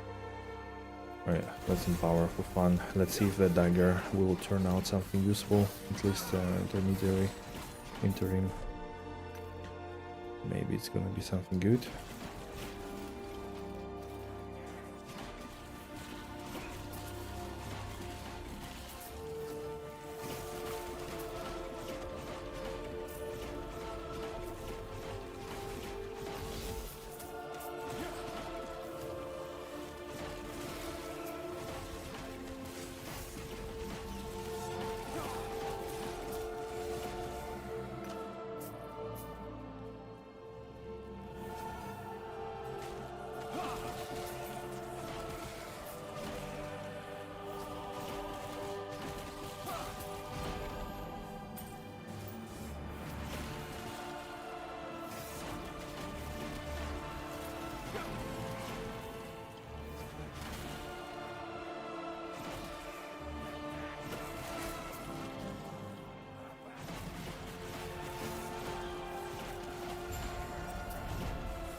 What's this again? Oh. I guess good enough to disenchant. Or all these games now have different names: disenchant, salvage, and like whatever it's called, shatter. Man, can we just stick to one?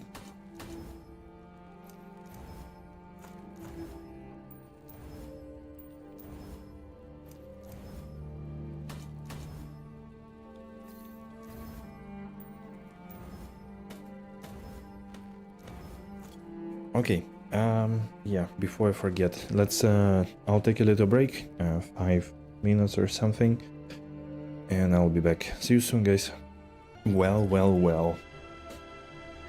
I mean, furious. You should have said that you're going for a shop, because then I would have made the break earlier, you know? Communication, alignment, you know, all those things. But yeah, I was a bit late with a break actually. Wanted to do it a little bit earlier. As always, forgot to.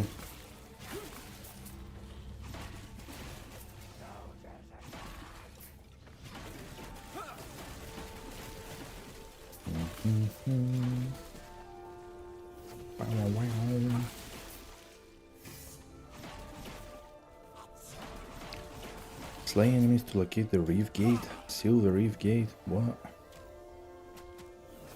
I cannot do that.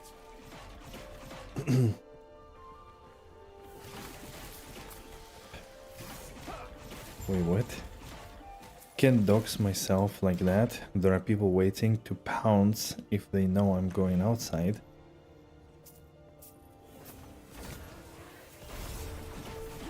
As you wish. I cannot do that. Hold on.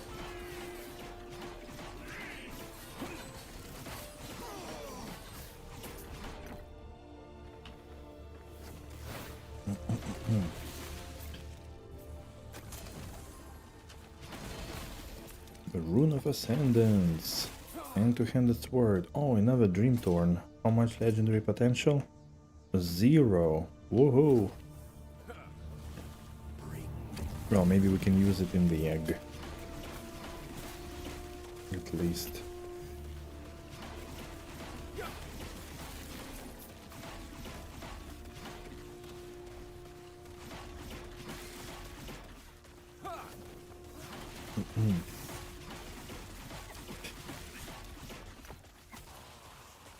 No. No.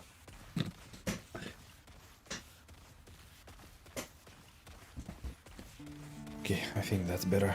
Trying to find the perfect position to sit. Shield.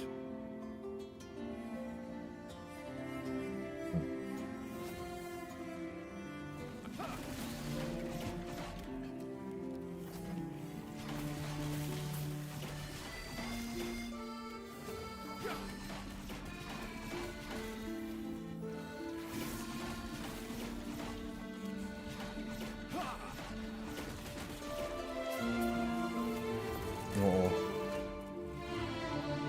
Easy, easy, easy.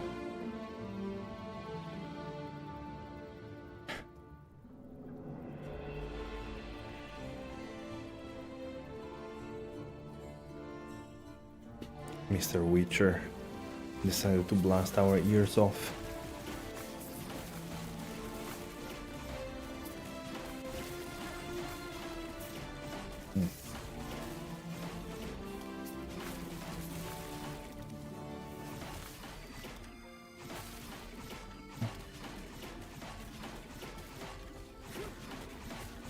Ay.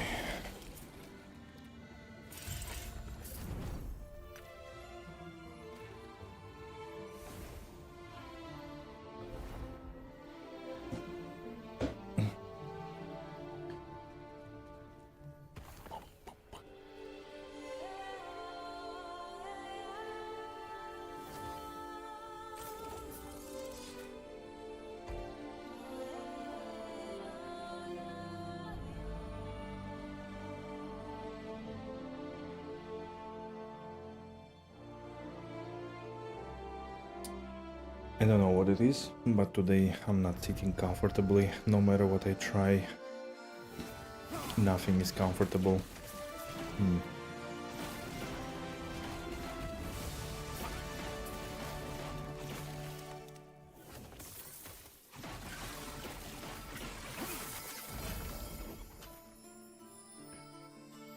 Yarun's Penance.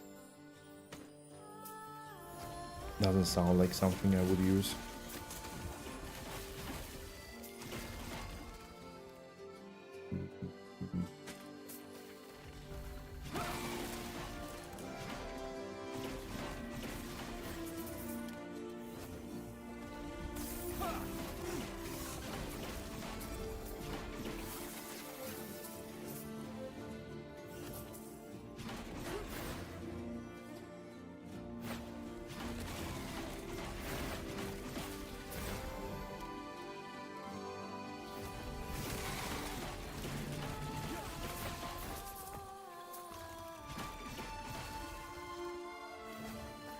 I cannot do that.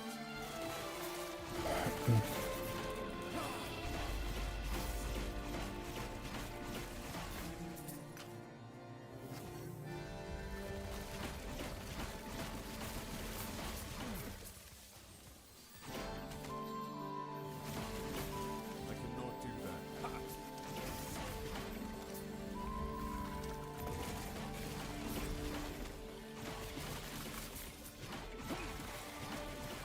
I cannot do that.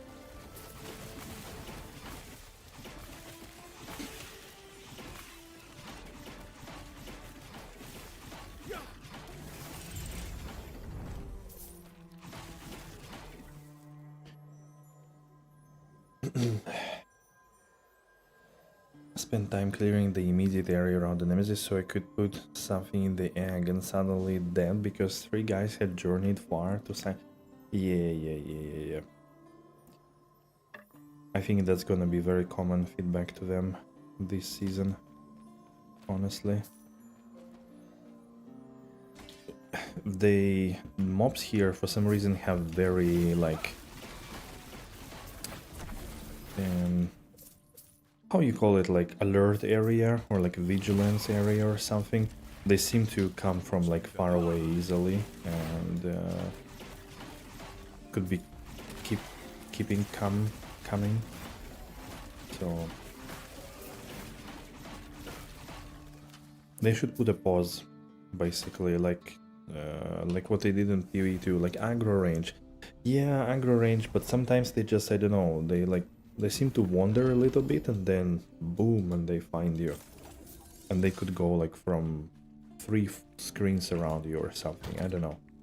But they definitely, yeah, they should do like, again, like in PvE2 they did for, I think, is it for all of them? Like I know that for Ritual it's definitely game is paused. Well, what are the other ones that you have there?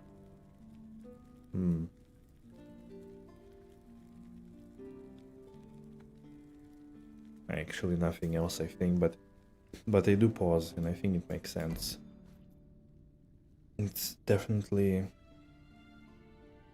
better this way, in my opinion.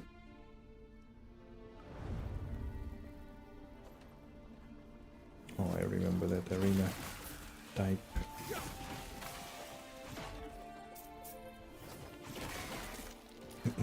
And I think, like, yeah, even in the menu, like if you open settings, the game is still going. Like, I think that's definitely something that should also pause the game. I think so.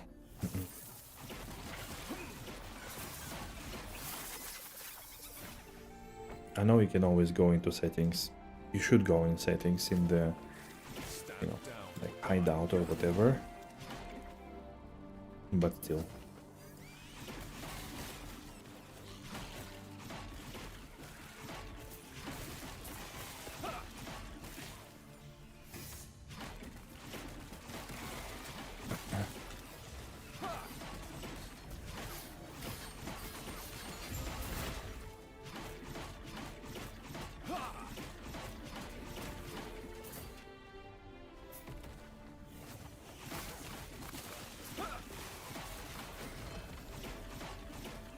I think also mobs here would follow you actually for a very long time. Maybe that's also an issue. Because I try to remember like why or how I did sometimes have like mobs follow me or appear after like, I don't know, staying 2 seconds, the group comes, I kill it, and staying another 5 seconds and suddenly somebody is there. So maybe they also follow you kinda endlessly or near endlessly. Maybe that's also something to look at, to fix, that they lose aggro basically at some point. Amulet, ring, prism, usurper, mandate, and the relic. Oh, that's a code of an erased sentinel. That's a cool one. 11 Weaver's Wheel though, not the legendary potential. Usurper.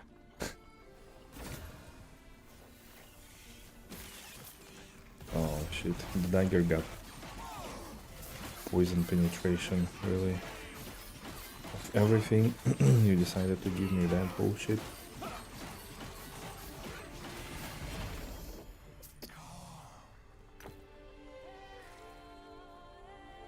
Oh, but the hammer is not too shabby. Yeah, like where are they all coming from already? Been fighting the dude alone and then suddenly they're coming. Shred armor, apply frailty, but it's melee hit, stun chance with melee attacks. Relic. Okay. Let's go. I think we're close to finishing that timeline as well.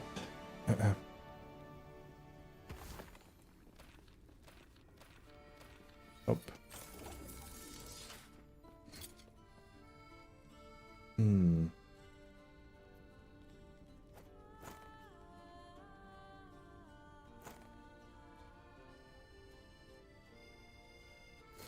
I'm curious to see what's gonna happen with it. If I like Weaver potential, like what is it gonna give me basically?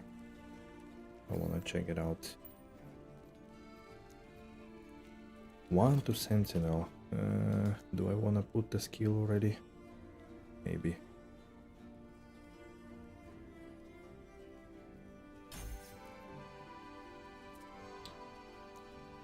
And for the rest,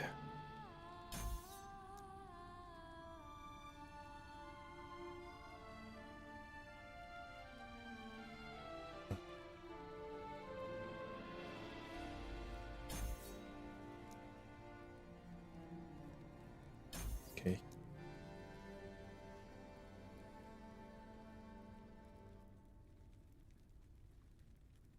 Mana regen per symbol, fire damage per symbol. Mm. Do.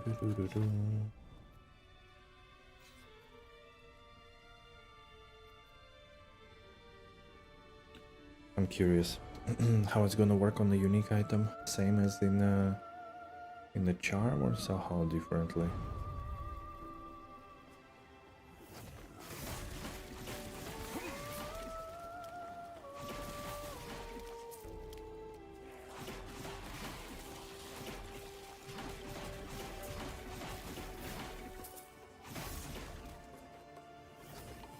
I cannot do that.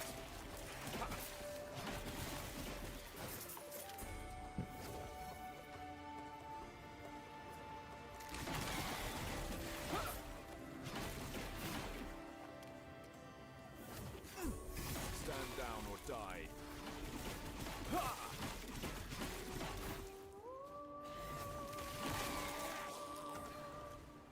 I cannot do that.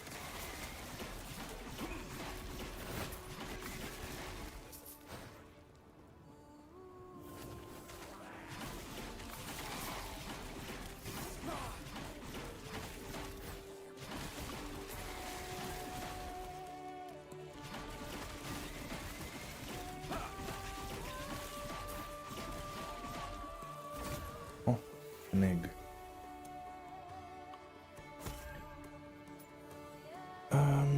Do I want to put that stuff? Yeah, but they have such a bad roll. Like 1 to shoot throw, that's gonna be nearly useless, right? So let me just put another sword. Empower.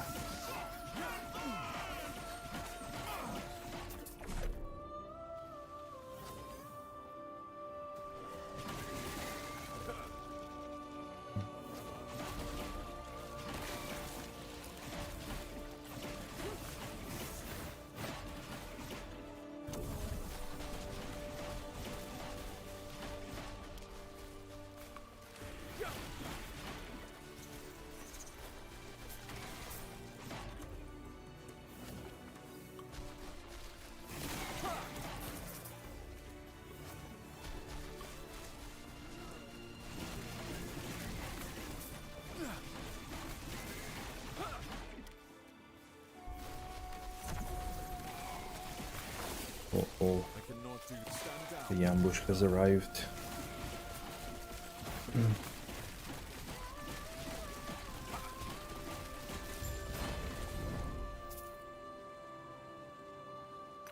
Okay, what do we get? Okay, again the useless thing, and then once again that item. So what is it? 5 to elemental resistance? Interesting, okay. So it's pretty much any affix then. That's cool. But I guess it's really hard to get the right ones, I would imagine. Like fusing items seem to be, at least in theory, easier.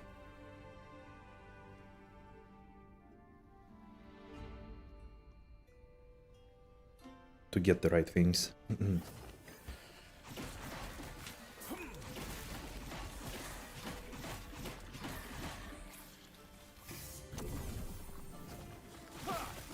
Stand down or die.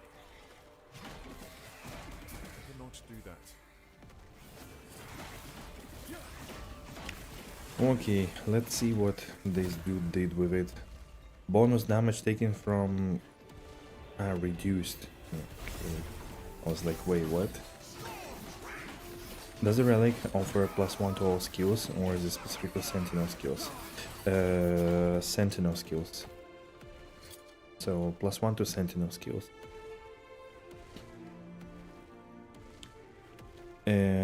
It offers all of them. So shield throw is a forge guard.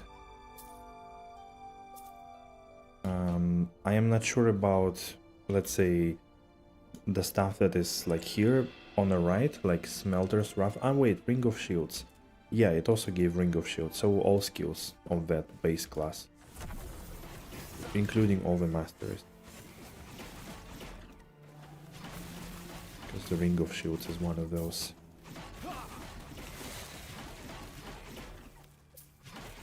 Yeah, that seems pretty good. It's hard to tell how big 1 to all skills here is. I mean, for me at least, I can't judge yet. Because the stats on this item otherwise are pretty shit. Like, they're very weak, in my opinion.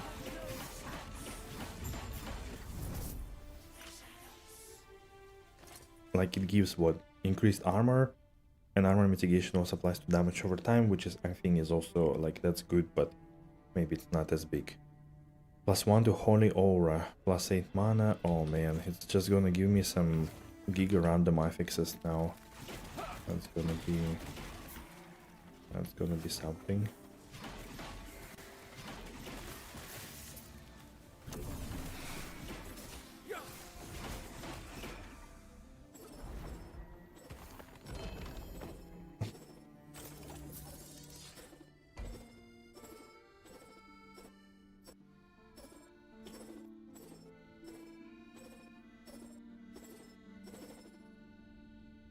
Try to collect some runes, maybe.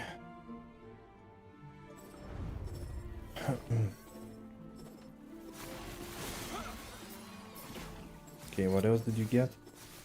Necrotic resistance. Well, I guess it can only have it. It also could have only like 2 prefixes and 2 suffixes.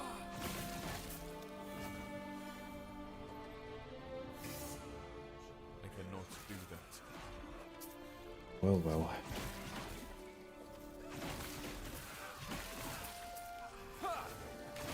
I didn't get anything good. And increased cold damage. Damn, dude. How could you be so bad? It's like 100% miss. I mean, okay, maybe resistances, but not really. 100% miss. That's crazy. Yeah.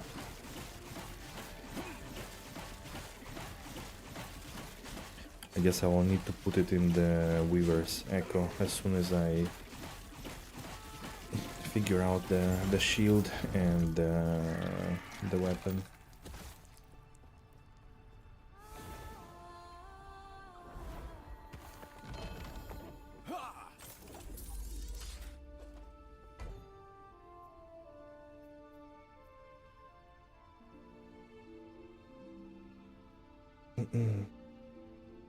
Oh, there is more experience. Don't wanna do those echoes. I don't have idols. I don't know. Doesn't seem too useful at the moment.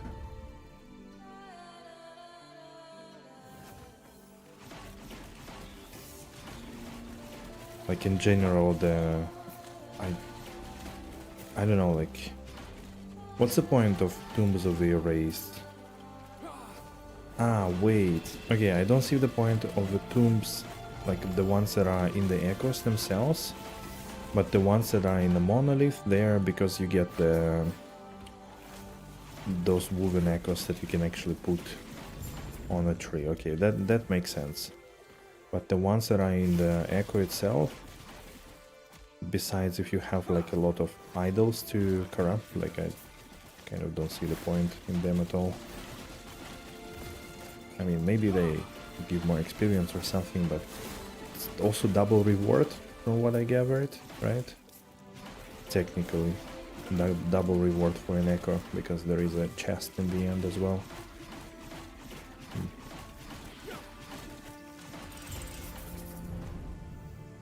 So maybe it makes sense to do for experience once. Specifically. Actually. Let's test it here now.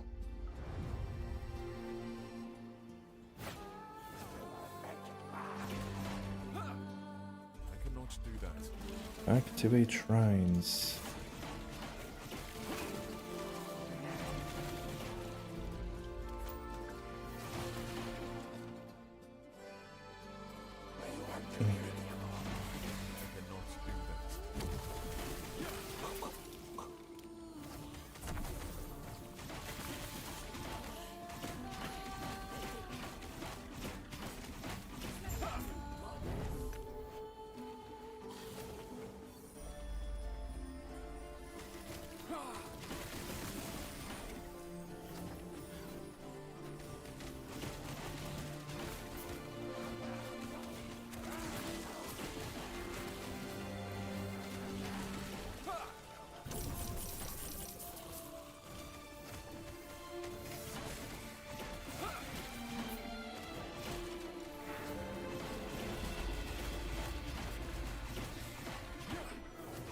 Stand down or die.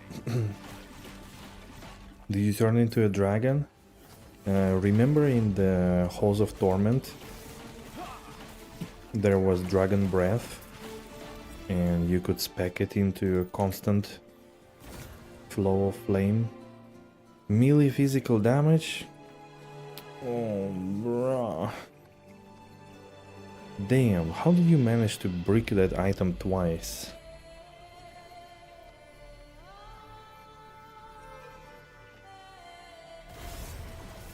Yeah, remember vaguely? Yep. That's what I did. It was just a shrine. They did in fact made some pretty cool shrines here actually. They added a lot of new ones that are based on some kind of abilities. Okay, so where is my my tomb? Cannot do that. I mean, it doesn't have 100% chance to appear, but it's been pretty much almost everywhere. Pretty dope. Yeah. I'm pretty sure it's some kind of a skill that one of the classes has.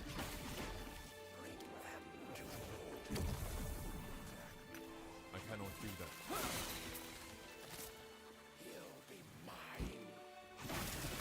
Oh, okay, so what did I get? I cannot do that.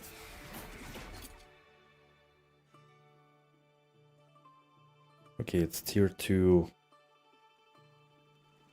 Holy aura and increased cold damage, man. So basically, that's what could happen with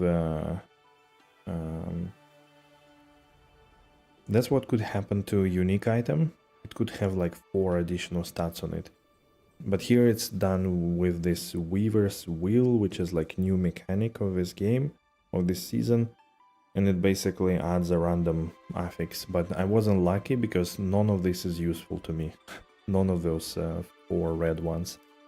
And this was done through the previous kind of, I think it was previous season mechanic or kind of mid-season mechanic, Nemesis. So I did get also 2 additional affixes, but they are both kind of meh. Not very interesting to me.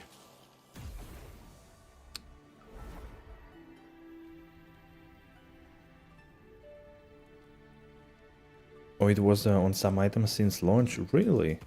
I don't remember that at all. That's cool. I had no idea, or like maybe I completely forgot about it.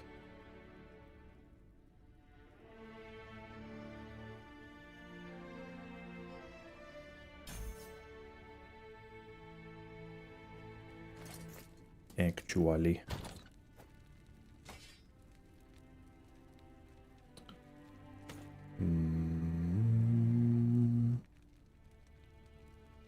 I wonder Honda. Poof. Okay, easy now, you little mace. You are too weak. Okay, more idols. Let's go more idols, I guess. And then maybe... I don't remember how much stability we have. Maybe we can wrap this one up after that.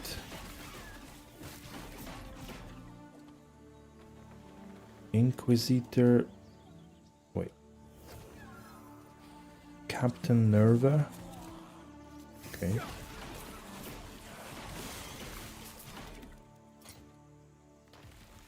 Okay, all res improved. I guess that's at least somehow useful to me.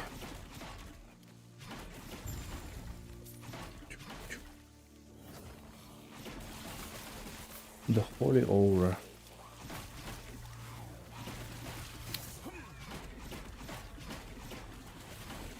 Out of all the items, it chose the one, or skills, chose the one that I don't have. I don't use. Oh, we already found the Inquisitor. Okay.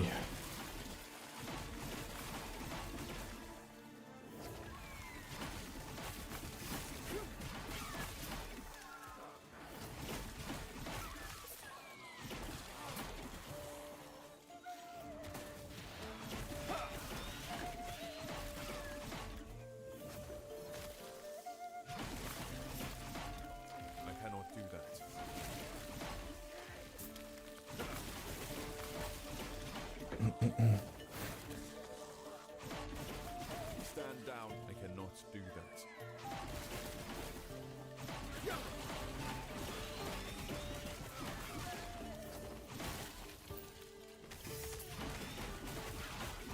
Ah, there it is.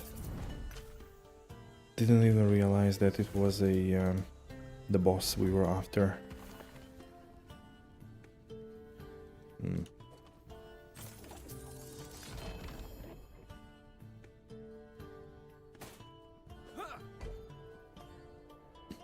Okay, we're actually good with stability. Let's go finish that echo. Or this monolith, this timeline, whatever it's called.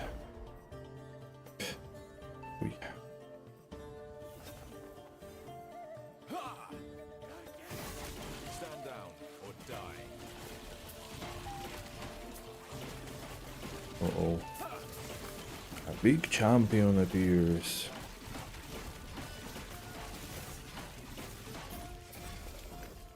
The worthy enemy. 200 increased physical damage.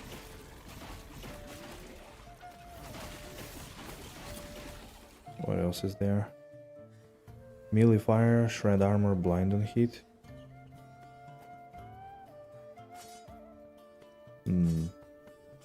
Not so bad in the end. Very nice.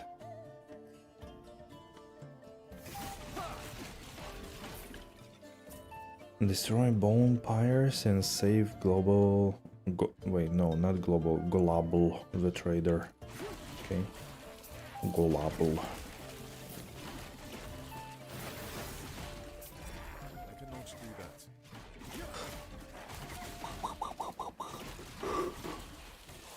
Why? I cannot do that.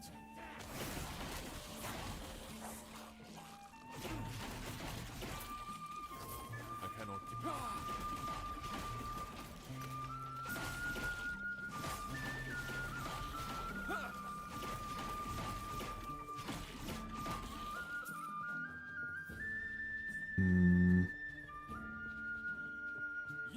Guess let's go here.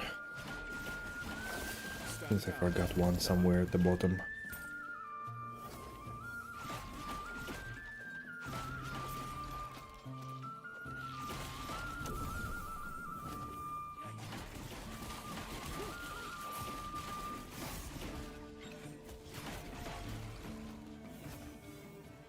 Yep.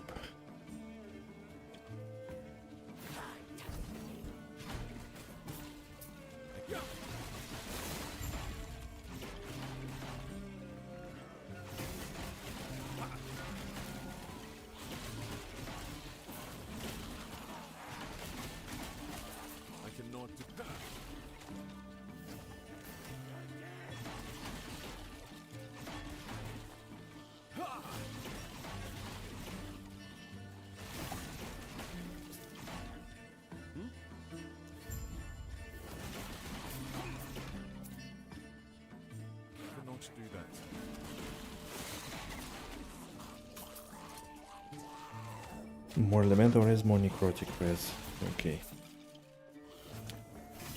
At least it's something. Some resistances. I cannot do that.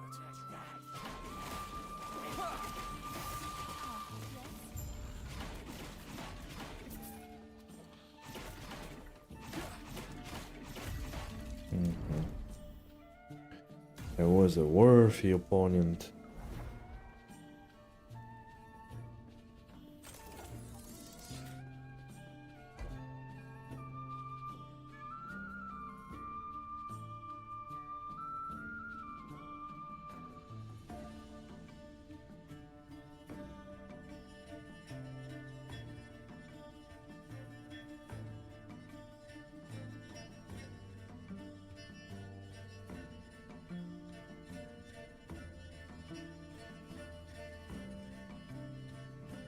Okay, let's go the magma caverns.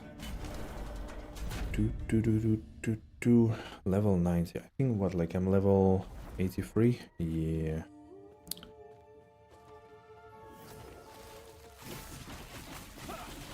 Only 83. Okay, the final one has been added and it is cold damage increase. Woohoo!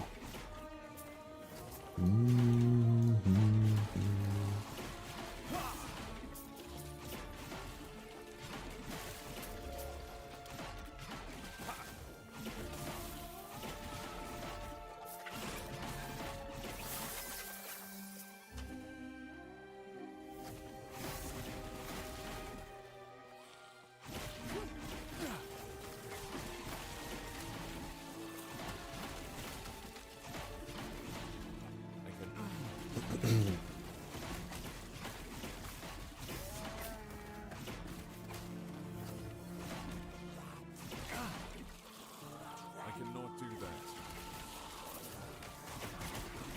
Stand down or die.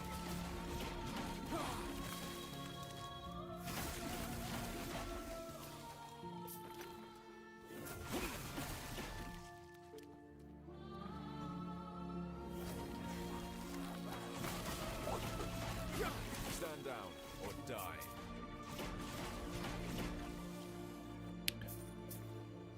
Oh, don't know. So sleepy today.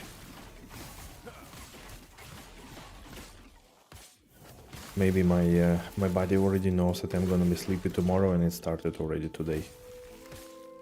I cannot do that. Preparing for tomorrow, being sleepy.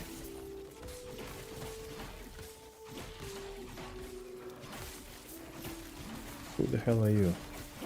Infernal Flesh? Get out of here.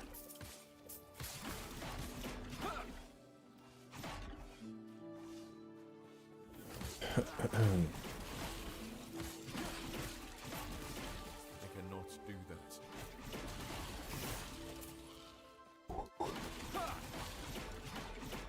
Oh my god.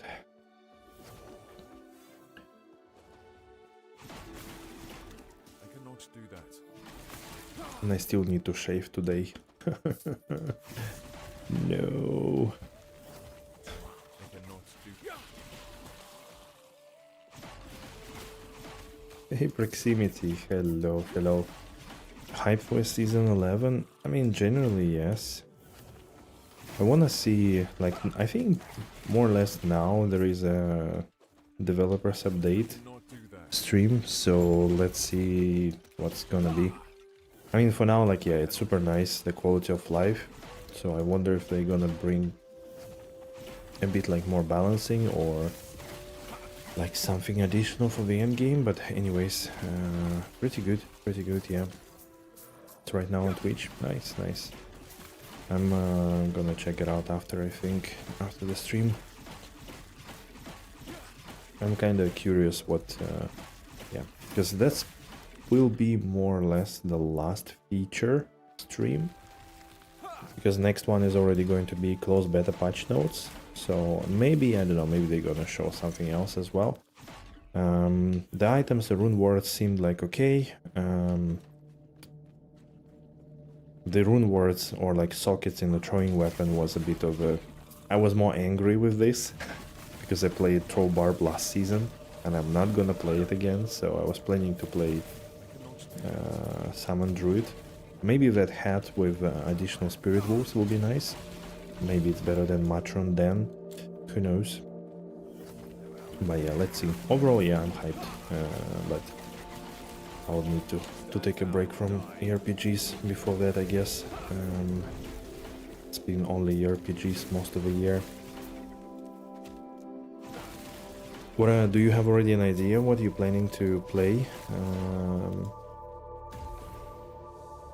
What's gonna be your season starter?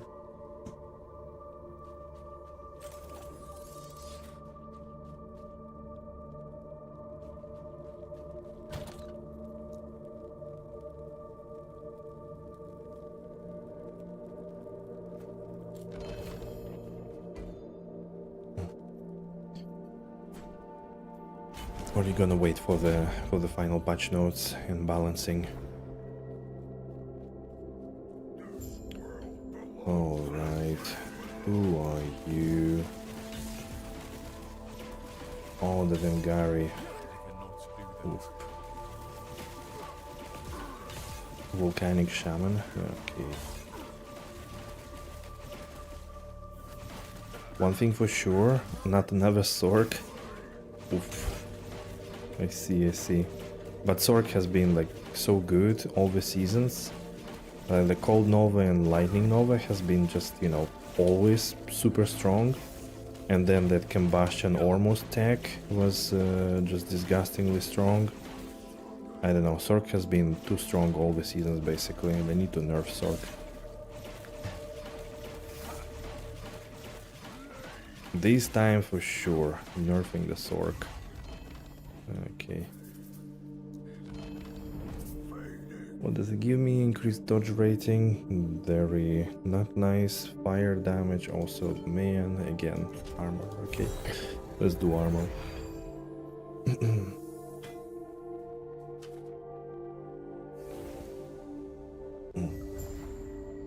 That utilizes new items, right? That also makes sense. Makes a lot of sense. Okay, so the final one that is left for me is this one, the Monolith, the Last Ruin. Okay, let's go there. Yeah, now that the season is closer and closer, I'm thinking that I need to prepare to upgrade the Rune Wizard.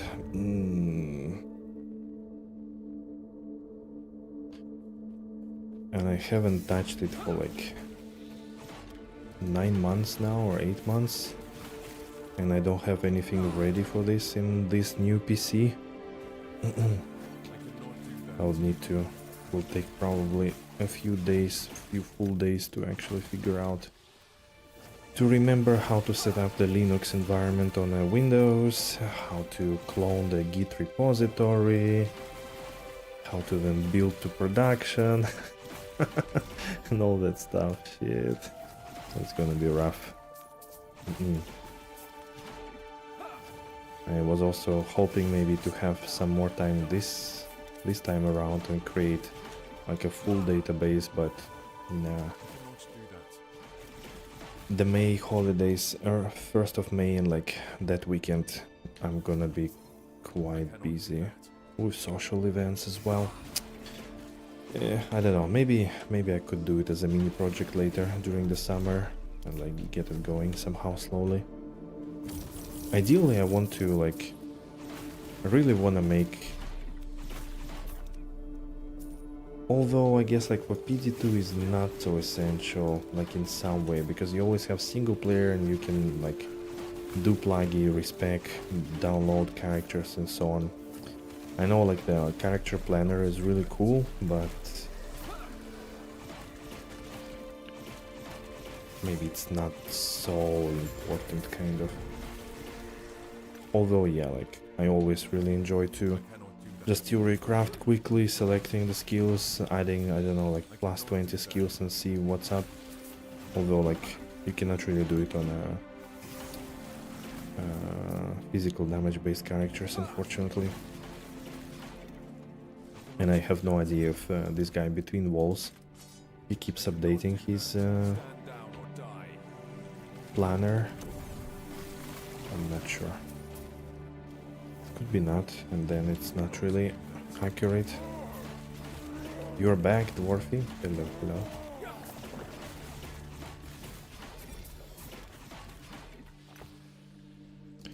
What's this? These damage, poison res, chance to bleed. Right, let's go. Next. How's it going? Yeah, good, good. It's the last timeline of level 90, so I am still level 83, so kind of going slowly. For now, it's okay. I don't feel like too weak or too strong. I mean, I feel strong, but not too much.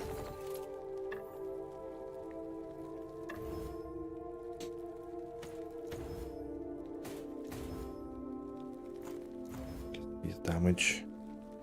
Kvo strong. Yes. Just, yeah, there is a PD2 developer stream right now. So I wonder what they prepared. Any big changes this time? I don't know.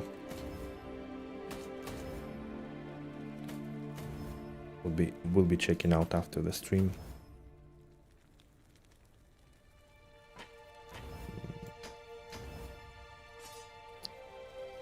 Please void the damage over time for minion. Nah. And you? No, not. Intelligence, no. This one I was kind of looking at. Oh wait, it doesn't have a life, right? So basically I could put attack speed on it, but it doesn't have anything else. And also low forging potential. Crit strike chance though is pretty decent. Salarum braces of the turtle. Ninja turtles. Mana health, nope. Elemental damage, nope. Health regen, nope. Well, well, well. Here I am, out of the runes.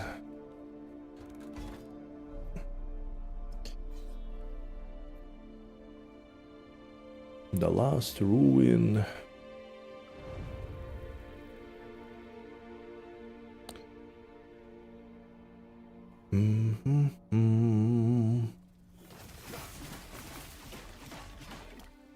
Sitting in the couch and chilling a bit. Nice. That sounds really good.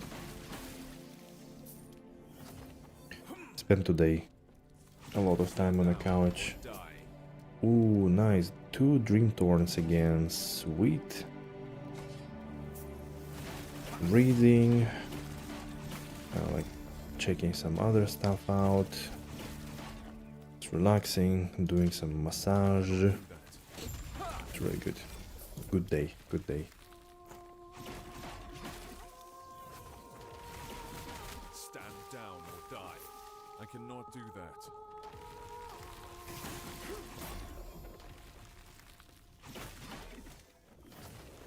I cannot do that.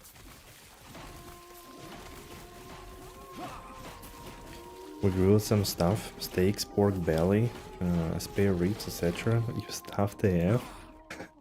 Nice. I wouldn't mind some grilled stuff right now, even though like I had this 400-gram steak, but I cannot. I could still eat something, I don't know.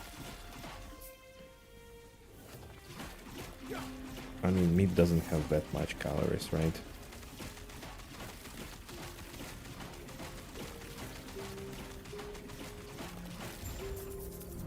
Just casually 90 grams of protein in one meal.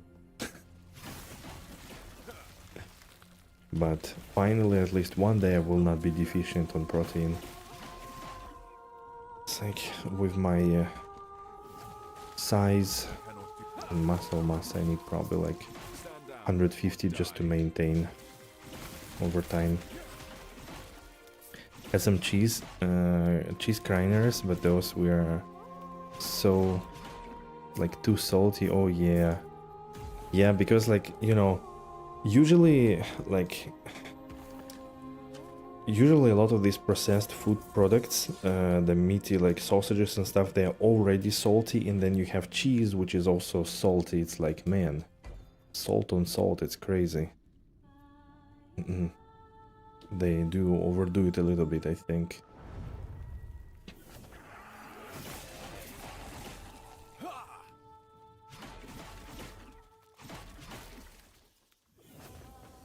But I always thought the Germans really don't like the KvotheD, and it's like purely Austrian thing. Because like when I was visiting my friend there, we had a lot of them, and then all my like German colleagues back then were like, "What KvotheD?" I cannot do that.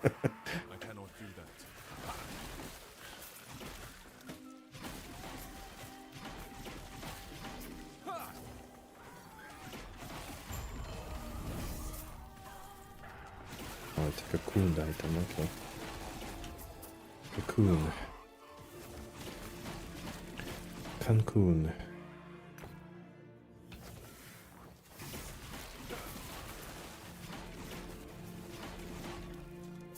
You love a little bit of salt, but you don't love the idea of hypertension? I mean, mix it with water, or like have some water on top, right?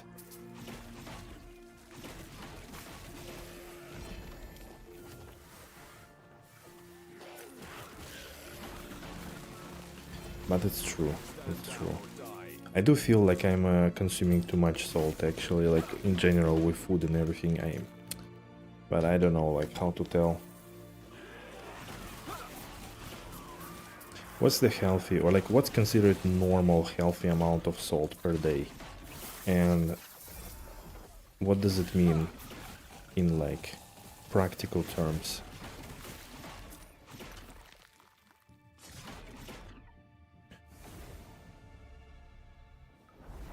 Do you guys know that when you get an unwell stomach feeling while eating, that was not good?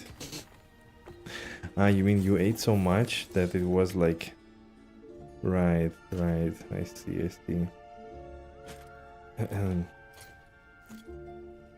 That's crazy, Dwarfy. What are you doing?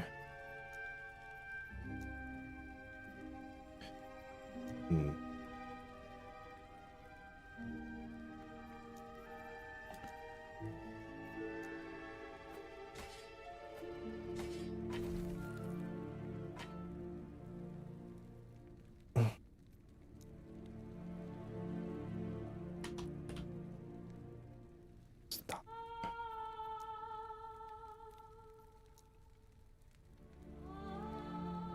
More than 6 grams of salt a day isn't recommended.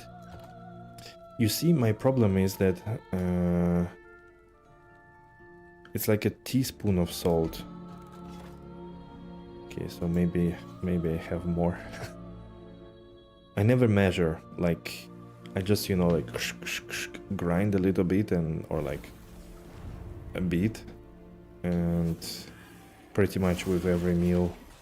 But I do have a feeling that sometimes I'm just like, yeah, eating like it's a lot of salt. Maybe I should dial down a little bit and... Or like maybe get rid of salt for the moment to restore the palates of taste, how they say, and then come back to it with a bit more measured approach.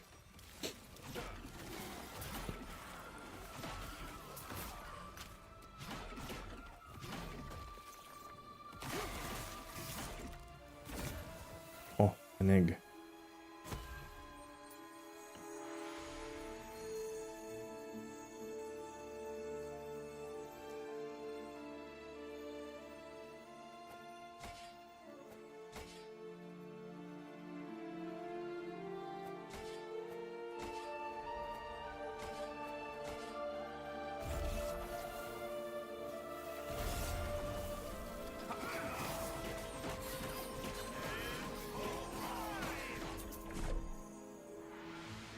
Do you clear all echoes on the timeline?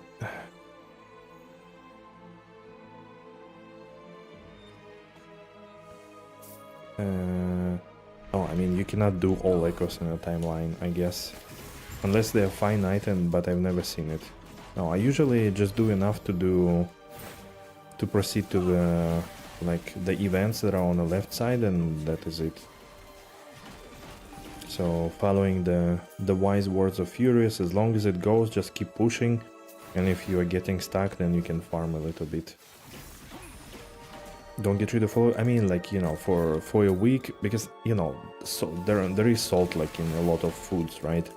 It's not like what is it, like sodium natrium chloride, is it? Salt. I'm pretty sure it's present in many other things and produces. It's just that, you know, like cheese. I like some also cold cats. Not cold cats, but cold cats. So cold cats are no fun. What about the warm bellies? So, and then also adding a lot into food. But usually, yeah, like you take a little vacation from salt, a little one, at least like added salt, and restore a little bit your taste buds, and then you don't need that much to feel salt anymore. I cannot do that. Well, I don't know. I'll do that at some point, and I will report back the experiment results. Do you have a level 75? It's okay. Doing a few times, but due to poor movement. Yeah, but again, like I'm doing the level 90, and I started going up and up and up. I was like 10 levels behind, so, and I was fine. So as long as I'm fine, I think it makes sense to go. Then you don't really need to stay there in one timeline and wait. I think it's just there are item types that drop only later, and I think it makes sense to get to them.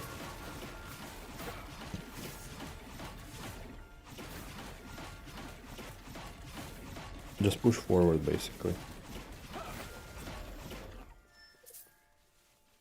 As long as you can.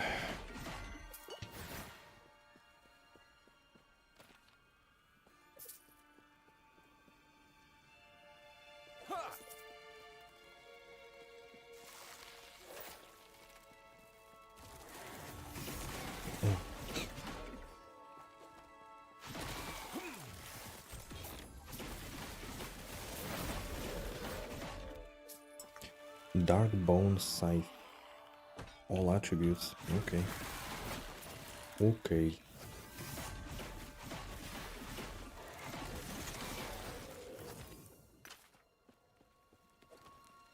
Okay, Mr. Weaver. Woven Firstborn. Okay.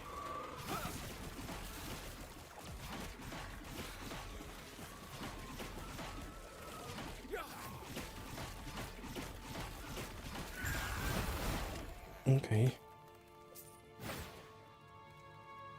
Seen that one already. Shield. Alright. I cannot do that.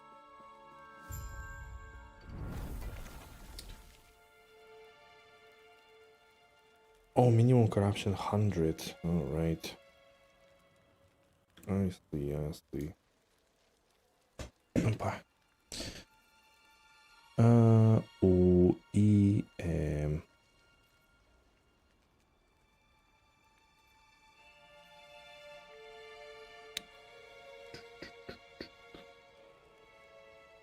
What is corruption?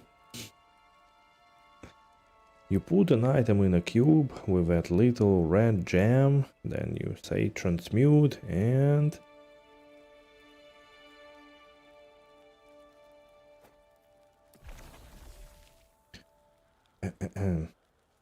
Dead Forest. Acolyte. Rogue. Or Mage. Tower. crime list. Man, I found it for everybody except myself. Corruption is, from what I understood, is basically if you go into some direction on the timeline, you will at some point see a thing where you fight Shade of Orobis, and it increases the corruption but resets the timeline. And corruption is like difficulty level, and it could go like what, up to 1,000 or something like this. So I don't know what's the like implicit effect of this, but probably something good. Okay. Oh, that's again the enchanter. I mean, seriously, do people get so many good idols to enchant it non-stop? Like, am I so lucky that I chose build that only needs one specific thing? Oh. Wait, why did you put me here? Kinda weird.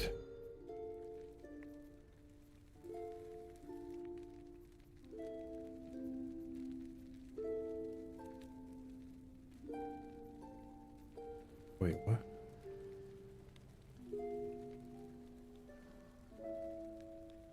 Where is it?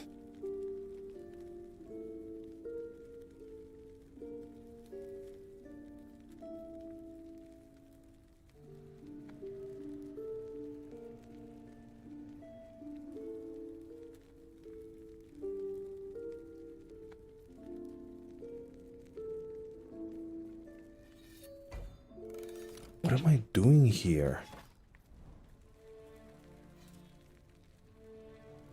What?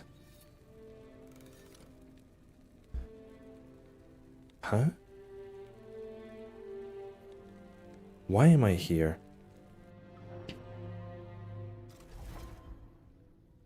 You mostly reroll your bad ones? What do you mean? What do you reroll?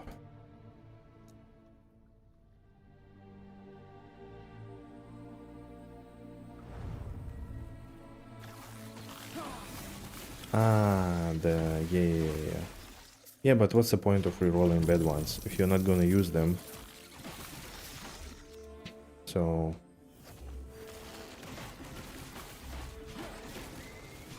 I mean, I know they could potentially get something, but they should be in the first place good, at least in my opinion, in order to be worthy of putting there.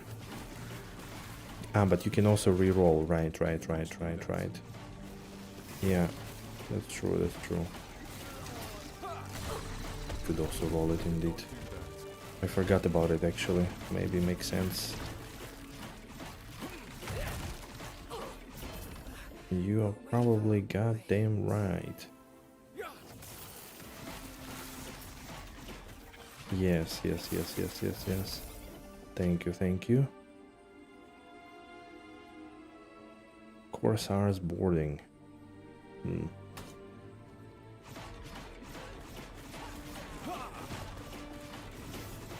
When lucky, some good mods, yeah.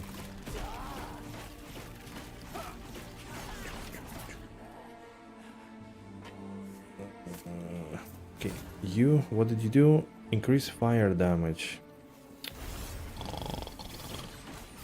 Snore fast. Man, this nemesis never does anything good to your items. Unbelievable.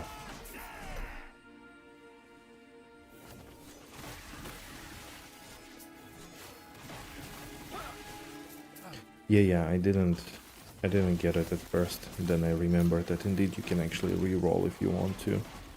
Maybe then I should look at it as well. It doesn't, I think it like requires what, 500 ember, memory embers, whatever they called.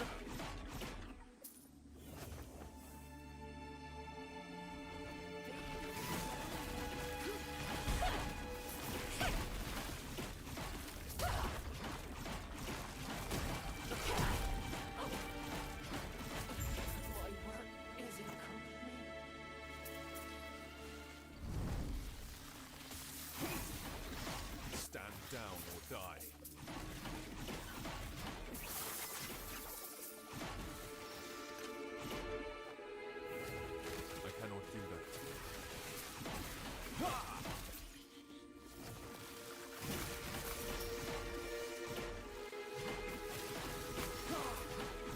You got damage, necrotic penetration and damage. Lucky. You use it as a main damage. I think you get lucky on one. Yeah, the crit strike, crit multi. That's pretty cool. This one is kinda meh.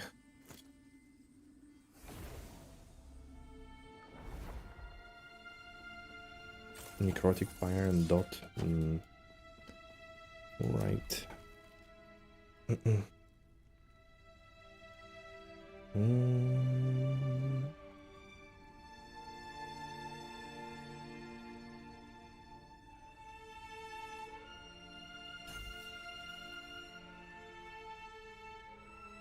Wait. No. Close. I didn't see it was already one. Let's go here.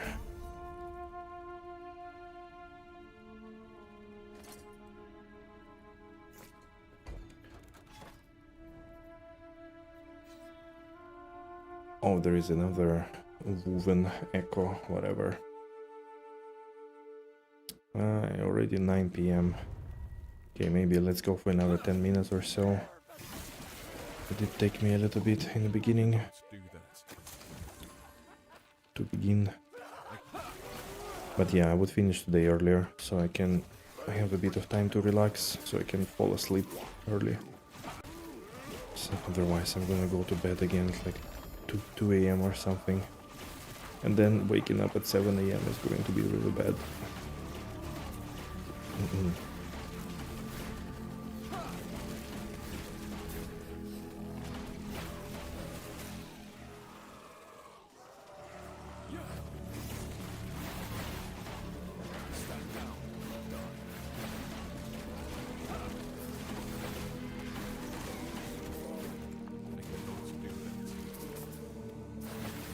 Right, let's go inside and get double reward of experience. Good.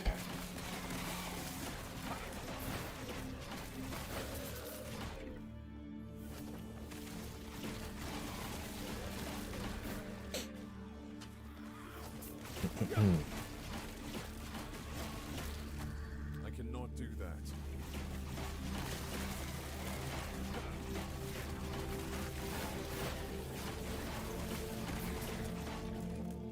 I cannot do that.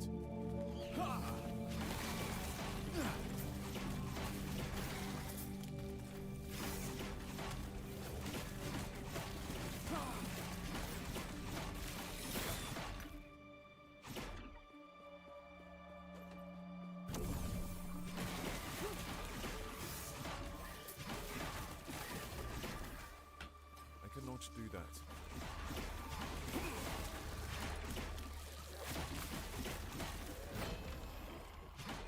Who?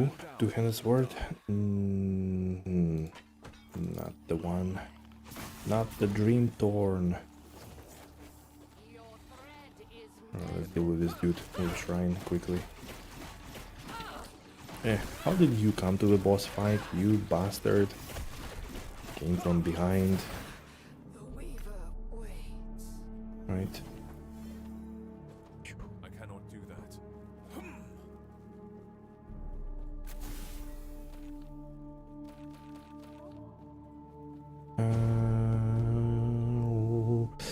Less damage over time taking while using a shield, health gain on block, increased armor mitigation also applies to damage over time. I mean, tier 5, tier 1. Oof. Yeah, let's maybe re-enchant. Topic 3. What? Only 3 Weaver's Touch? Oh man. And this I guess is alright for now at least. Okay. What do I need to do? Slay all champions. Okay.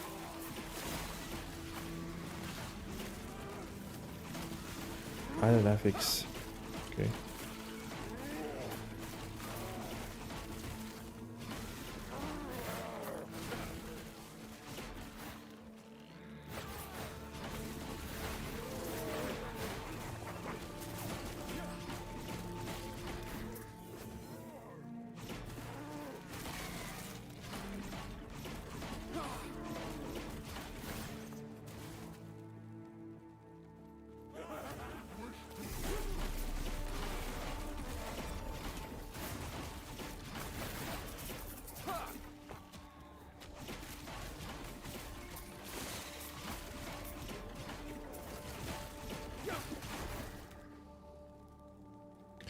So what did we get? Increased damage over time, endurance.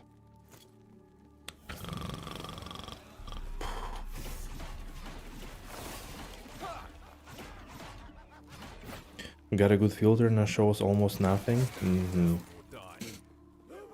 I mean, if you can, if you're able to gear up like this, sure. But in truth, yeah, I think really, like, if you are strong enough, you could forget about 99% of items. There is really no point into looking at them, making them super strict and like super specific. I think makes the most sense. Like very high tier, very high level.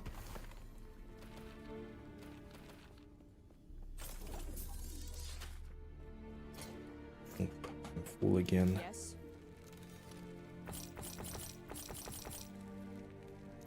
Almost. Take care. Hey.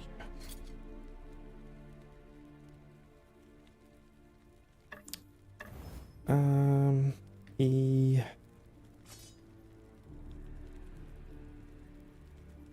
Feel like I need to. I feel I need to make my exalt, whatever thing stricter. I don't know. Although it was basic item actually. Strange. Throwing attack, critical strike chance. Wait, that's a helmet. Cooldown, recovery. Void dress. I am not sure.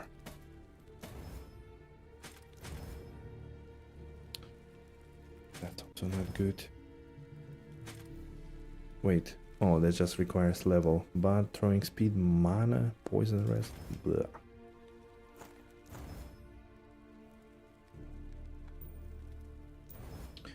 Furious, where did you see that set item shattering? I haven't seen it yet anywhere. Curious. Where did you get to see that thing?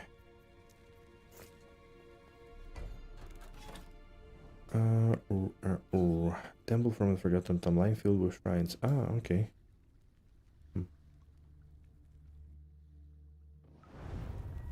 It's one of the woven echoes you can place. Ah, okay. Okay. Yeah, I decided, or like, I didn't look precisely or too much into them. I thought makes sense to do it later. When I'm kind of more into everything, into end game, wherever it is. Increased fire damage, dude. How could you be so bad?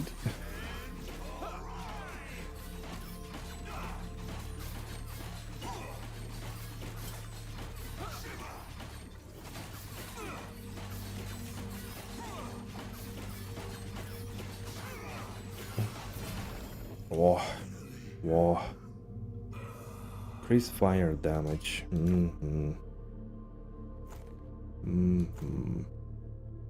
+4 to anomaly. The Great Breach. Okay.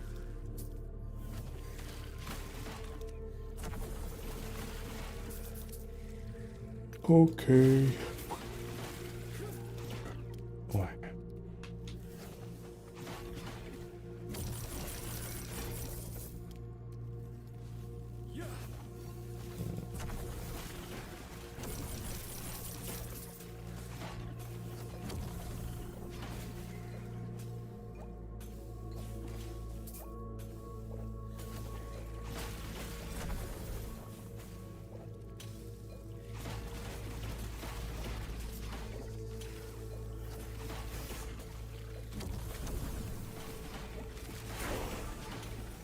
Oh, level 84. Yeah, levels are going a little bit slower than I thought. What did I get, like 3 levels in 3 hours? I guess it's okay. I was thinking it was gonna be a little bit faster. to be honest, but still. I cannot do that. In the end, yeah, it's not that slow actually. I'm saying nonsense. I think it's fine. I wonder how it's gonna be at like level 100. Or sorry, not 100, but like 90. Does it slow down exponentially or not?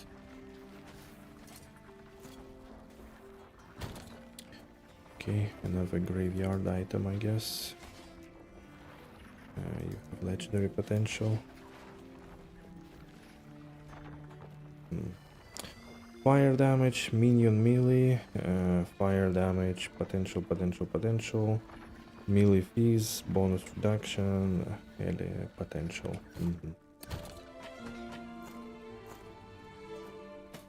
Yikes.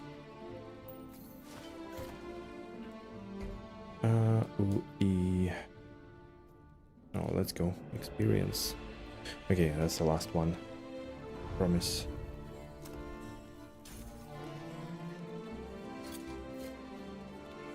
Confirm and close.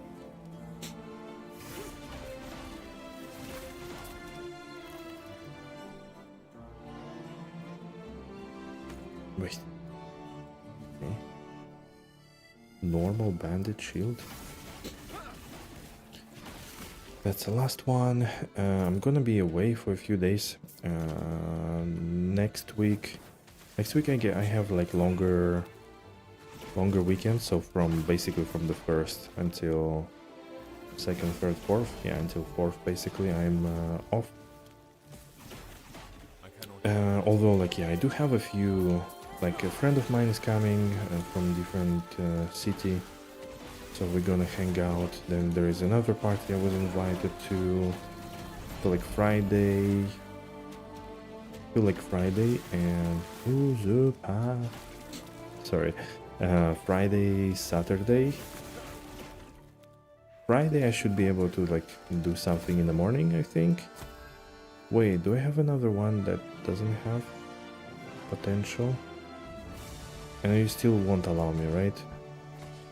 And not you, not you, not you, not you. Okay. Maybe just for fun, let's put the shield in and see what it's gonna do with it.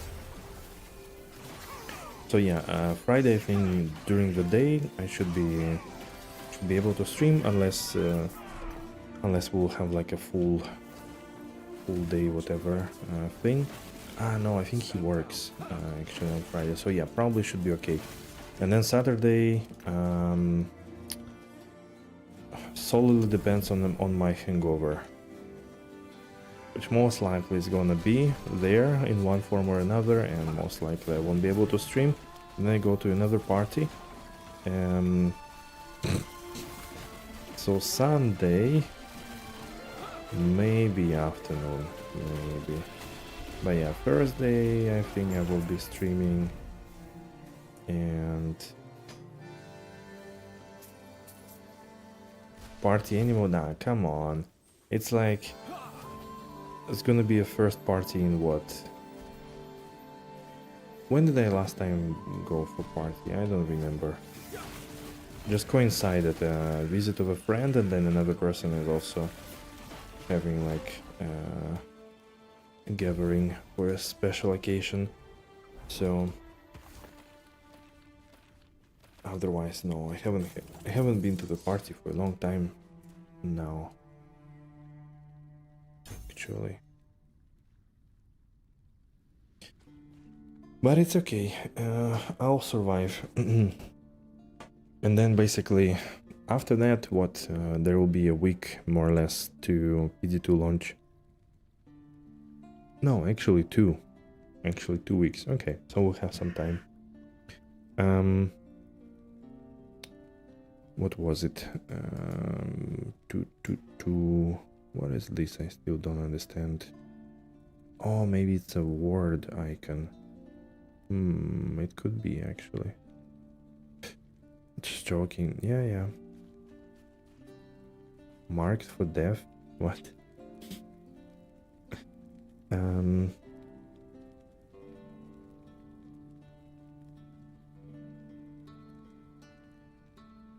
Oh yeah, guys, once again, if anybody is interested in closed beta for PD2, I curse minus 25 all res, but why is it here and it's nowhere here?